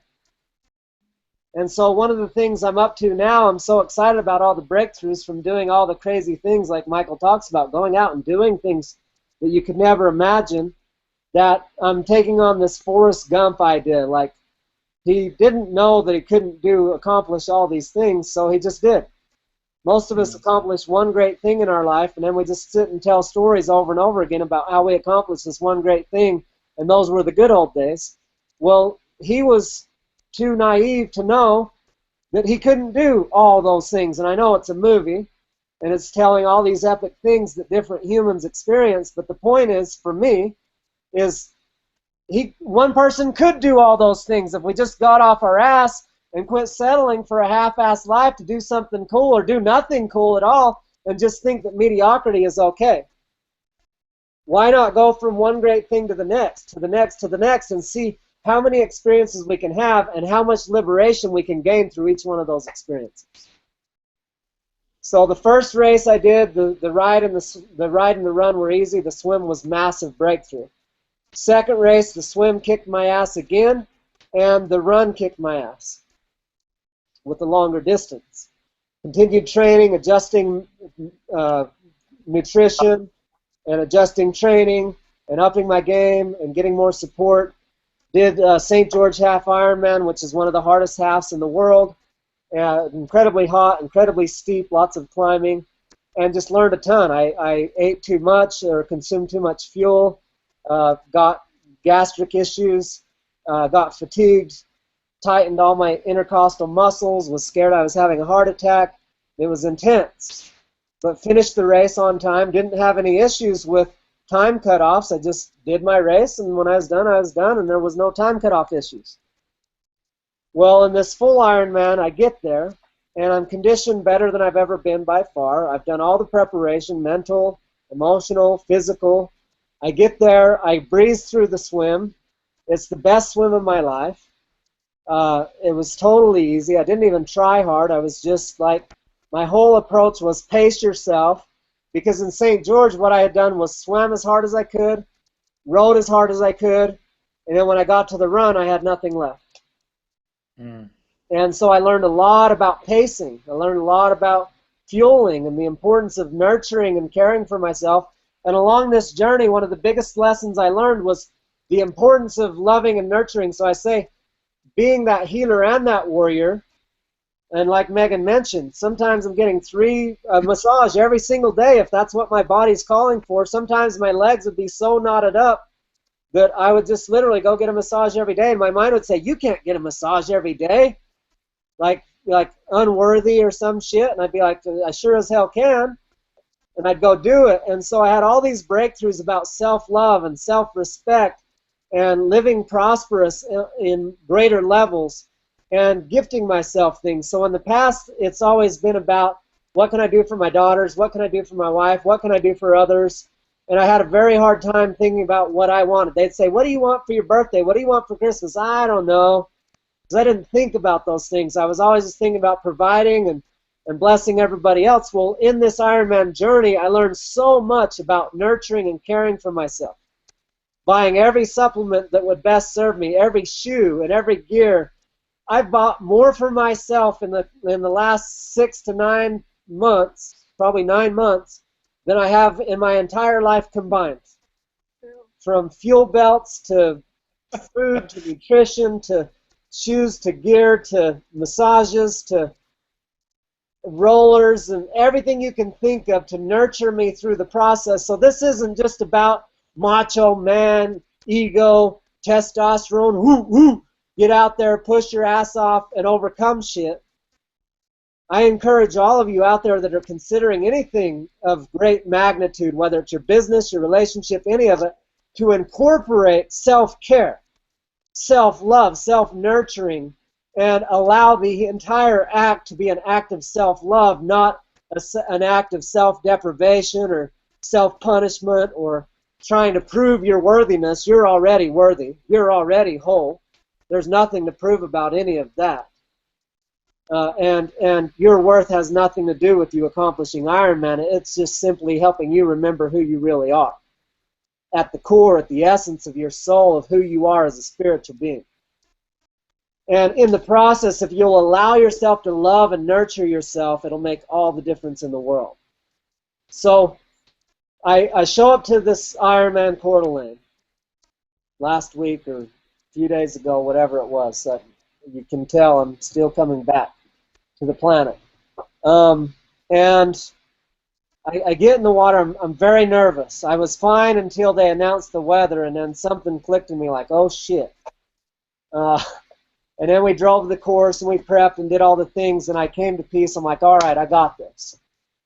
And I went out there, and I swam with ease. Literally in my mind, it was a breathing exercise. I was telling myself, oh, this is like snorkeling or something. It was the first lake that I could actually see clearly in, and I could see the bottom, and I could see all these things. So I was just swimming along, enjoying, like, wow, look at those shapes. And I was like, this feels like I'm just on a relaxing snorkeling trip or something. And so that was so interesting and beautiful to have my mind at a level that I could be in the middle of an Ironman race and have people hitting me and kicking me and bumping me and pushing me and swimming in this race. And I'm having a relaxing, meditative snorkeling experience while still moving very quickly. Which, when we look at the art of meditation, meditation proves nothing when you're sitting on a mountaintop in this Zen state, or you're sitting in your room facing to the east with your gentle music and your 72-degree thermostat. That's not meditation, that's meditation practice. True meditation is when you can be in the heat of the day, handling your marketing, handling the stress of your business, handling the chaos of life, and you still have that Zen experience inside of you. So for me to be out here in the middle of Ironman, in the middle of this water, just breathing and relaxing and on this nice snorkeling vacation while still swimming fast as, not as fast as the fastest, but faster than a large majority of the people there and finishing in great time, that's success. And the way you do one thing is the way you do all things in life. So the same shit in our relationships and in our business and everything else. If I can't maintain that ease and flow and that state of peace and relaxation during the course of whatever I'm doing, what the hell am I doing it for? Right? It doesn't prove anything to jump off a waterfall from a place of adrenaline or to win a race from a place of disconnection from self and body.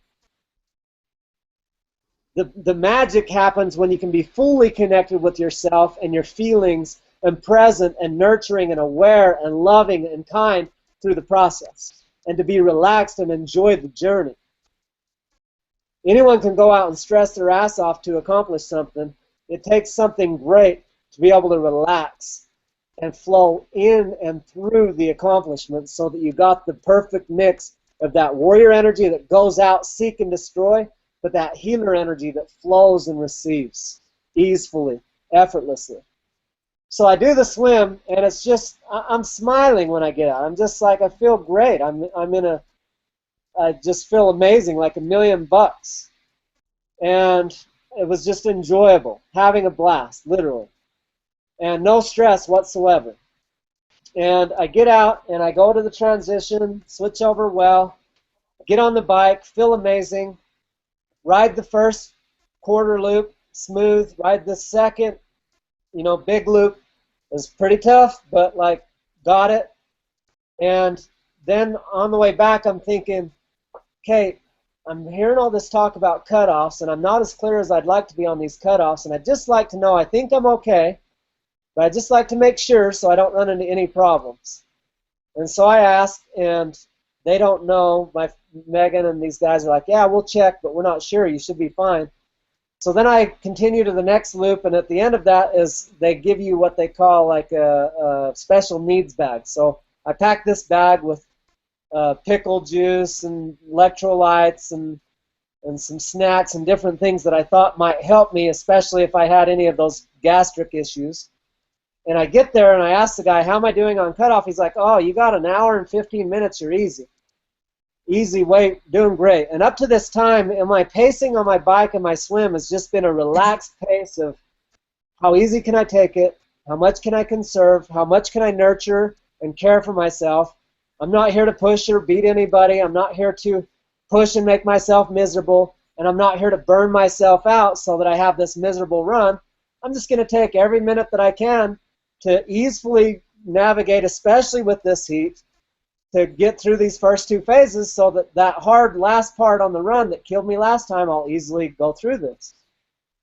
And so I'm just pacing, and he says, oh, you got 1 hour and 15 minutes. I'm like, okay, cool. So I chill with him longer than I ought to have, now looking back. Like, I could have cut who knows how much off the first round of the swim. Who knows how much I could have cut off of the bike. Because I wasn't even trying. I was totally just on a pleasure cruise out there. Then I spend too much time with him, and then I cruise up the mountain. In the second round, it was definitely hotter. I was starting to hit some walls, like, okay, it's definitely getting hotter, and I'm starting to hit some fatigue. And so the girls, Megan and Angelee, like, you definitely had a different look on your face when you crossed by that second time. I was like, yeah, I was starting to switch into warrior mode, like, it's time to dig deep to get through this shit because it's starting to get more intense. But I was still in a very good position. Zero cramping, minimal fatigue. It was just the early stages and like good to go, and in my mind I had lots of time. So I ride out to the ugly long stretch that's up away from everybody. It's hot and miserable up there, and it's all mountains, and it just seemed like it was just climb forever and ever and ever and never stop. And that second time around, I swear the course was different the second time around. I'm sure Dave will give me some smiles over this one, but like, that's, like, the hills were twice as steep. Yeah. It was uphill both ways. The aid stations were twice as far between. Everything was different. So I get out there and I plug through, and it is hot, and they're reporting temperatures of like 106 or 108 out there on the mountain, and they said the heat off the asphalt was 140 degrees. And I've got these black shoes on, my cycle shoes, and my feet start to feel like they're swelling, like they're going to burst inside my shoes. My legs are a little sore, but nothing. I'm not nervous, zero cramping whatsoever. I have plenty of energy. I'm feeling strong, and I'm still just conserving, and I'm not pushing hard still. I'm just like, just take it easy. There's no rush. You've got plenty of time. Save your energy. You're going to want it on the run. And so that's still my approach. And I get about 3/4 of the way through the ride. So I've ridden 90+ miles in the dead heat, like hot hills, intense insanity. And there's no aid stations for quite some stretch out there. And I'm like, my feet are the main thing that's killing me. I'm like, I'm going to pull into this next aid station. I'm going to take my shoes off. I'm going to go to the bathroom. I'm going to get some water because I'd run out of water, and I started to get dehydrated. And I was running out of my electrolyte mix too, and I was sick of the food, and it wasn't what my body needed at the time either. So I pull in there, I get some water, I cool myself off, I take my shoes off, which feels amazing, stretch out for a minute, sit down on a chair, which was awesome, never done that before. And then I feel better, drink some water, douse myself down, put my shoes back on, go to the bathroom, come back. I fill all my little pockets with ice because I had bought this cooling shirt to help with the heat, which was amazing. I had these 3 pockets on the back where I could have them stuff it clear full of ice, and it would just gently melt on me for quite some time as I would leave. And so my temperature of my body would just drop dramatically and cool me off. Then I had these 2 pockets, one on each of my legs too, that I filled with ice. So I was just cruising from there, and then some kid rides up to me. He's like, "Hey man, we only have an hour and a half to get all the way back, and we got to average 14 miles per hour." I'm like, "Are you seriously?"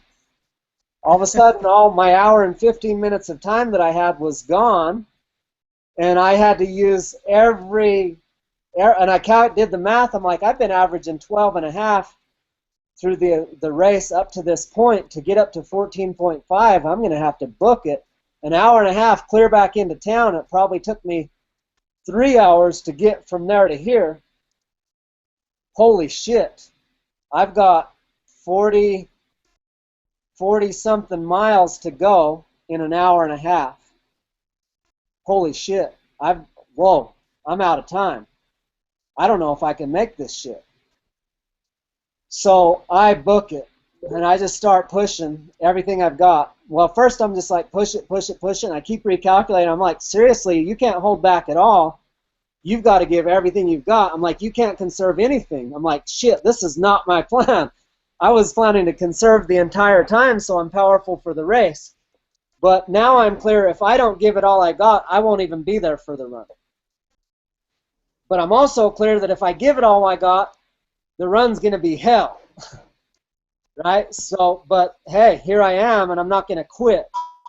So I'm starting to watch people fade like nobody's business. 30% of the people did not finish this portion of the ride.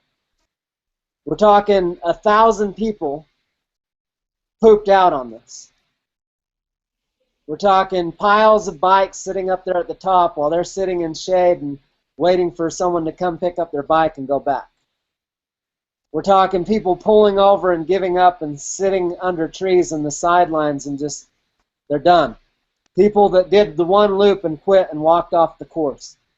So 1,000 of the people walked off and quit. And I've been just on an easeful ride thinking, I've got this, I'm totally strategizing, conserve so I can totally kick ass. And now I hammer down. And for 40 miles or whatever, plus or minus that was, I'm going full-fledged. It's hot. No more aid stations. I blew past every aid station. I'm like, you got to stop. I'm like, I don't have time to stop. And my mind's freaking out. Like, seriously, you're going to go on in this heat and climb another hill without getting more water, more ice, more anything? You're just going to push through this? I'm like, if you want to finish this, this is your only option. But still, I'm holding up strong. My legs are burning. I'm getting pissed off. A couple times I'm out there just fucking yelling, fuck! Just like, when's this shit gonna stop? It won't stop, and these hills won't end. Dave knows exactly what I'm talking about. Fuck yeah, I did the same goddamn thing. At like mile 95, 100, you're like, fuck! You're like, why won't this end? Yeah. So I'm pushing and pushing and pushing, and it's insane. I'm just going and I'm passing everybody. And up until then, everyone's been passing me, and my mind's saying, go faster, you gotta go faster. And I'm saying, no, you gotta chill, pace yourself. And my body wanted to go faster, but I was holding to a strategy that I had embedded in my mind that was different than what actually wanted to happen with my body and with the timing and what was happening. And so by second guessing that, I ran myself out of time. So then I'm pedaling, I'm giving it all I got, and it's insane. Like, the amount of pull and dedication and push to push through this stretch is beyond anything you can imagine if you haven't done something like this before. And I finally I'm 3 miles, and I'm looking at that clock, and I'm like, holy shit, this clock is ticking fast. And these damn hills that have me going 7, 8 miles an hour, pedaling my hardest. How the hell am I supposed to do this when I swear this whole damn thing is uphill. I've got to have some downhills to get me some 38, 40 mile an hour speeds in to make up this 14 mile an hour pace, because this 7 mile an hour shit isn't cutting it. And I'm pedaling my ass off on both sides. Even on the downhills, I'm not resting. I'm pedaling high gear. And so there was no rest, no rest, no rest. I get 3 miles out. And a dude says, go, go, go. And I'm just about, I'm like, I got 9 minutes. 3 miles, 9 minutes. I probably can't make it. And he's like, dude, go, go, you got 9 minutes. And then he changes it as I pass him, 8 minutes. I'm like, fuck.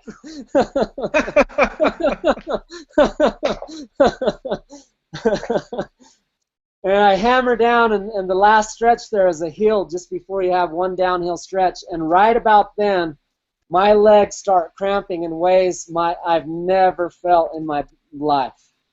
Muscles and muscle groups. It wasn't just one muscle or one muscle group. It's not just, oh, one of my quads is cramping. It's like, I couldn't even name all the muscle groups because I'm not that knowledgeable of the physiology. But like the simple ones, calves, quads, hams, frickin' hip flexors, everything, all at once, just my legs literally locking up after a 40-mile sprint, which is like insanity. And, I mean, there's no amount of nutrition. My nutrition had been dialed better than any race. I had paced perfectly, everything, but sprinting for 40 miles was absolute insanity. And I'm just wanting so bad to quit.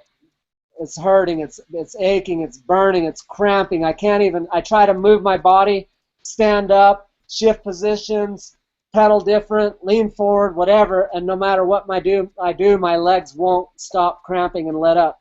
But I won't stop. I watched all these people give up and pull over and poop out and all these things, and I was having none of that.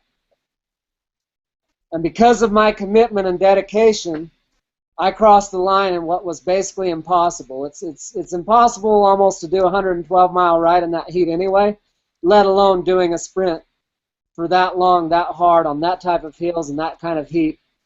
Like, you can't, it's just, I can't even describe what it was like. And I come down through and I'm pedaling hard, and I know every second counts. And I'm rounding those corners like faster than I've ever rounded corners to make it. It's not just this straight finish in. It's like boom, boom, boom. And I round that corner, and they're like, 1 minute, go, go, go. I'm like, good Lord, and I'm pedaling just fast as I can. And they're like, you got to get off the bike and push it through because there's a dismount place. So I dismount off the bike, and who knows, I'm thinking, how the hell am I supposed to run when I can't even can't even anything. Who knows what's going to happen when I get off this bike? So I get off the bike, and I'm still riding, basically, and I don't even come to a complete stop, and I'm jumping off the bike and run through the finish line and literally fall on the ground, and my legs just seize up, and all I can do is weep. And I weep, and I weep, and I weep, and I weep, and I cry from the depths of my soul. I don't even know what all it was about. But it wasn't necessarily even pain. It's just emotional as hell. And who knows all of the breakthroughs that come with an experience like that, to not give up on yourself, to have miscalculated time and put all this into it and fear loss of not making it, but to not give up under any odds or circumstances or pain, and to persevere and to make it. And literally, they don't screw around on, like, they're not like, oh, you're close, come on in. They, like, closed the gates behind me and shut the shit down, and, like, no one got through. It was over. Game over. And so they're real nice. Some other people, they bring me back, and they're bringing me waters, and I'm crying, and I'm trying to put my shoes on, and every time I bend over to put my shoes on, my legs are cramping up, and then I'm crying, and then I'm hurting, and I'm moving, and I'm trying to reposition to stop the cramping. I'm trying to get my bike gear off and my run gear on, and I finally get it all situated and get myself gathered together, and the cramping stops, and the flow of emotion calms down, and I feel compelled to go over and acknowledge Kyle and Angelee and Megan and all of my amazing supporters. And I go over there and acknowledge them for just a moment, and then start to get ready to go. And my legs are recouped. I mean, not like I'm $1,000,000, but like they're not cramping anymore. I'm like, hey, I got this. And I start to go, and the guy walks up and gives me this signal. I'm like, what? He's like, yeah, you're done. I'm like, why? What happened? He's like, time cutoff for this transition's over 2 minutes ago. I'm like, holy shit. And it didn't hit me too bad at that point. I was just like, seriously? What? Like, I never registered in my mind that I had a time limit in that transition. I was thinking, I've got to take care of myself for a few minutes, gather myself, then I'll have time to hit the run. And then if we have any time constraints there, I'll deal with it out there on the run and push myself there. I had no idea I had a time cutoff there in that transition. Otherwise, I would have just forced my way through it and got out there and nurtured myself out on the run. So then just walked up calm and told everybody, and went and laid down, and then the emotion just started flowing. I was so angry and so disappointed and sad, and all the work and effort I'd put in for an entire year, all the work and effort of sprinting 40 miles of absolute hell. I had made up time. I'd probably gained on the other guys by a half hour in that stretch. I had passed everyone. I'd gone through hell and high water and accomplished the impossible, only to be told no. I was incredibly upset and heartbroken. And beyond that, it was just this emotion, and then the more cramping and more emotion, and just flowing and crying and weeping. And then ultimately just allowed all that to flow and came to this place of peace and knowing all of the perfection in it, not knowing how and why, but knowing everything's always perfect, and knowing that it's always of the best and highest good for myself and others, and just opening myself to receive the gifts and the blessings of the entire experience, and then see what was next. So my intention prior to this race was like, okay, I think I'm going to do something else after this and go do something else epic. But after that, I kept tuning in. I'm like, shit, I don't know what this means. Does this mean I'm doing another one? Am I doing this again next year? What am I doing? Yeah. And I just didn't know. But over time, what I've come to realize is it's likely that within the next few months. So right now, I've got my assistant researching. We've been doing some research on upcoming Ironman. I was prepped. I'm prepped right now. I'm mentally there. I'm physically there. I screwed my timing up. There's so many little things. You could get a flat. You could screw up your nutrition. It is such a grueling event that has such tight parameters that having the wrong gear could throw you off, having the wrong nutrition could throw you off, having the wrong time strategy could throw you off. My mind was there, my body was there. I just didn't plan one thing right, and it cost me this Ironman finish. So, with that being said, I think we're getting close to a wrap here, but I want to say this. Guys, gals out there, you are the greatest person in the world. You are no more special than anyone else, but you are every bit as capable as anyone and everybody else in the world. You are just as capable to be prosperous and successful as Richard Branson, Steve Jobs, or anyone else in the world. You are just as capable of accomplishing what Mother Teresa or Gandhi or any other major positive influence in the world has accomplished. You are just as capable to be the best father and husband in the world as anybody else. You are just as capable to fulfill your full purpose and potential in the world as anybody else. And the choice is up to you whether you access that potential or not. For those of you who went to have a soup-eye with us, you experienced this on a soul level and an experiential level in so many ways beyond anything you can learn in a book or in a seminar, that it becomes inarguable and priceless what can be accomplished when you go past your limitations and your comfort zone and your stories, your limiting beliefs and patterns. So whether you are an Ironman or choose to expand into Ironman or not, I invite you strongly, choose epic things, big things, scary things, and stretch yourself continuously for the rest of your life. Take on those things and allow that to expand you into remembering who you really are at the core level, the greatness that you are, stepping in over and over and expanding into the next greatest version of yourself.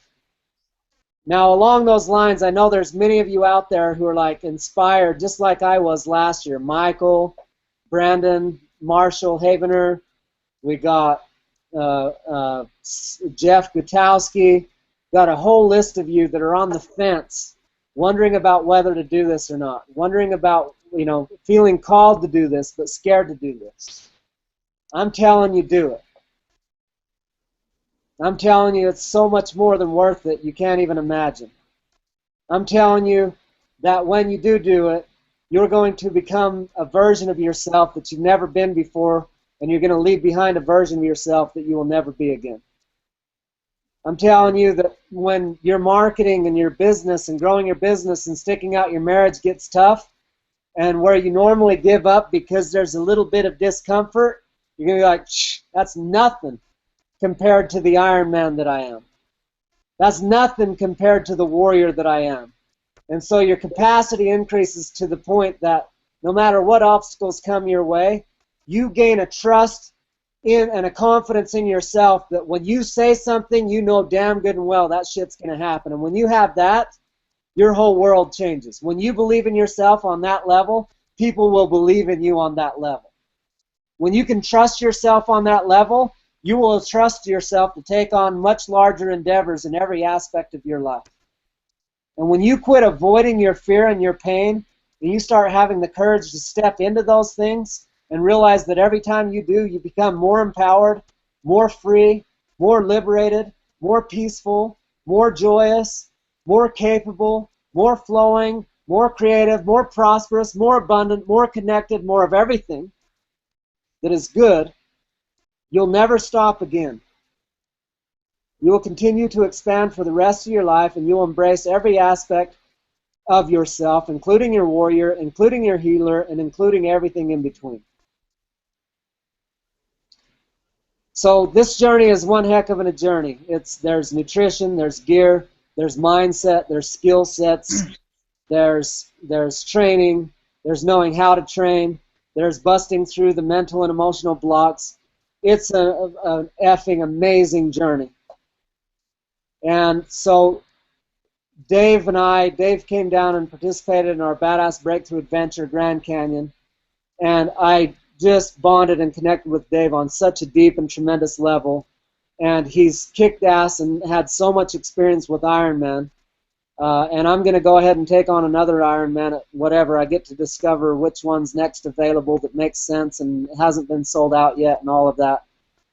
So we're working on that. I'll keep you posted on that. But in the meantime, Dave and I would love to take a combination of our psychological skills, breakthrough skills, Ironman skills, and everything we've experienced on this journey and share it with those of you who are ready to take this or something similar on, even if it's not a full Ironman. So for those of you who are ready, Michael, Brandon, Jeff, and anyone else out there who's ready to take on a massive challenge and up level and take your life to the next level, private message me and let's have a conversation, and we'll talk about getting you training plans and guidance and support and a support group and all the breakthrough and support and everything around this entire experience to guide you through the process. It's going to be one heck of an amazing journey. It's going to change your entire life. It's going to bless and up-level everything you ever do from this day forward in your life. If you're on the fence, jump in, private message me immediately. We'll get in conversation. We'll see what we can create, and we'll go from there. So thank you, everybody, for joining us. Dave, do you have any last words you want to share, or any of the rest of you on the front end here have any final shares you want to bring to this? No, I mean, Chris, you really summed up a lot of it, or everything, in what you said. I love the fact that what you're talking about is how you can use triathlon to leverage that limitless potential that you have inside of yourself. And that, as you know, and with when you go to this next Ironman, and as you get into the run, the breakthroughs that you're going to have there are even more. You know, it just, like you said, you will never be the same again after an Ironman. You will never limit yourself in any aspect of your life. And what's going to happen, though, is you will find yourself sometimes, like that's why this is such a great support unit, is you're surrounding yourselves with like-minded people. You'll find that within your pockets of your neighborhoods, in your workplace, you'll have a completely different mindset from those around you. They'll be ready to quit easy on a task. Maybe some people will be in relationships where the girlfriend or boyfriend is ready to quit easy, but you will have something inside of you that knows that you can push through any boundary and that there are no limitations that you can set on yourself, because you don't have that mental prison anymore of I can't. That's not the first thing that defaults into your head. It's fuck yeah, I can. Fuck yes, I can. So, and it's the other thing that it's great for too, and I'm here to tell you, anybody out there that's thinking about it that has kids, it is one of the best things that you can do for your children is to train and commit and accomplish at this level. Because what it does is it shows your children what life is about. That you set forth a goal. And Chris, one thing I like that you really said was anybody that's ever come up to me to ask me about weight loss or getting into shape, they said, Dave, what do I got to do? I said, first you need to sign up for a race that you can't do, and then you need to commit to it with a training program. I said, because when you have a race in the back of your head that's scaring the fuck out of you, you do what it takes to get the fucking job done. So if at the time you can only run 3 miles, and you sign up for a 10-miler, you know. And a lot of people have utilized that. And so now this is the opportunity for people, is to say, you know what, I got that hanging over my head, and it just expands almost every aspect of your life. Like I said, within my working environment, it got me to expand to where I moved completely out of one level of the IT field into a whole nother level, because I knew that if I wanted it, I would put in the work to achieve what I wanted. And so it would help with all the entrepreneurs to push themselves, and then to be the light to have others push themselves. And then your kids see it, your spouse see it, and you have no idea the ripple effect of your actions when you're going through this process. So such a tremendous share, and I want to expand on that a little bit, and I would love to hear from Kyle and or Angelee about what happened, because they had a daughter there who witnessed it, and she was highly inspired. But I went, and I had scheduled plane tickets to fly out there, and I'd scheduled Tri-Bike, which is a bike transportation company, to transport my bike for me. And then I had made a post on my public profile a while back about how I felt like I was failing as a father according to my own standards with my children who lived in Utah. And so with much deliberation, we were able to arrange for my daughter to get work off and all these things so that both of my daughters from my previous marriage could attend the event with me. So instead of flying out, I left an empty seat and wasted the cash for that flight, canceled the tri-bike transport, and drove out a much longer drive and experience to grab my daughters and take them with me because I felt strongly inspired to allow them to witness this aspect of me and this process. And I brought them there, and I'm so glad I did. They got to see me not only as the warrior who doesn't cry much and doesn't, just is always on top of things and always wins and always has everything handled and seems like he's unstoppable to everything.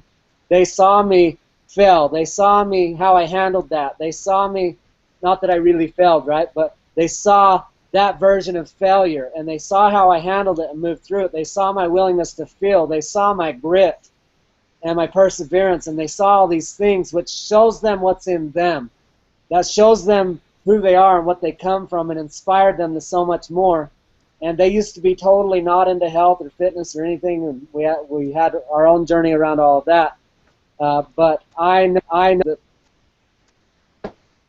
the world forever because of what they witnessed in me that weekend and that day. So Kyle, Angel, Megan, anything you guys have to share about all of that? The thing that comes to mind for me was when my daughter was there, and she was just totally dialed into it all. And there were several times we turned around, where's Kylie? Finally, when she came up to the beach, I'm like, what are you doing? For Ironman. I'm doing it when I'm And she's the type of personality that no matter what her parents say. So the waiver was we're in a world where the status quo entitlement, try to get shit for free, there's not very much motivation for we have sporting events that don't keep score and that keep it equal across the board, and yet you get the energy or the environment where they see that that's not how life works. Life works by you digging, setting goals, and working your ass off for it. My daughter's one that will do that. She was in the environment now she's inspired to go do that. Awesome. Beautiful. Thank you, Kyle. Angel, anything you want to add to that? Well, I couldn't hear a thing. Am I echoing to you guys? You're echoing to me. Okay, I'm not sure why he was echoing. Oh, you're not echoing now, actually. I'm sorry. I think it's echoing when I'm unmuted, so I'll mute myself and see if that's. Okay, yeah. So I didn't hear a lot of what Kyle said, but it definitely made a huge impact on Christopher's two girls and my daughter. So I'm not sure. I mean, Christopher, you weren't there seeing your daughters the whole time, but I definitely saw the wheels turning in Samantha's head. She doesn't say a lot, and she kind of sits back, and she doesn't see her potential a lot. And I saw some breakthroughs happen for her where she saw you go from one hard thing to the next, and she kind of stood in the background with us all there, but I felt and saw the emotion in her eyes, and I'm just really, really grateful that you did that for her. That is a huge thing for her. It's going to affect her for the rest of her life. And also my daughter Kylie, she got right on the bandwagon, and she just was like, hey, I'm going to go practice right now. I'm going to do this. When I'm 18, I'm doing the Ironman. And she's 11, and she's a very driven girl, and an only girl amongst 5, and so I'm anxious to get her and I into swim lessons together, and we're both gonna sign up for that. So that's our first step. Awesome. Anything you want to share, Megan? No.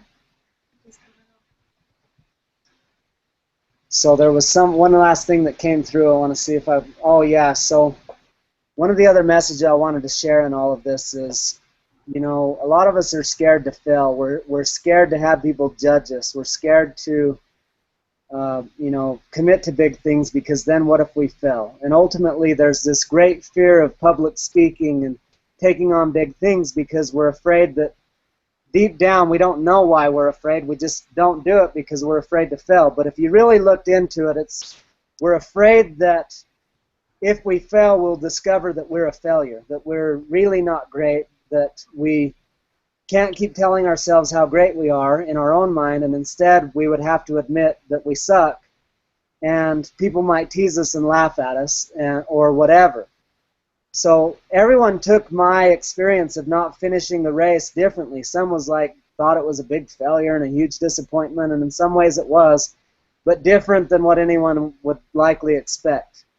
It was a huge win, and it was a disappointment, and it's all part of the journey. And like being willing to fail publicly and love yourself so much that it doesn't mean anything about being a failure. It means that actually you are so confident and capable that you can just be all of you and commit to big-ass things and screw up and learn from it and expand and be willing to learn publicly.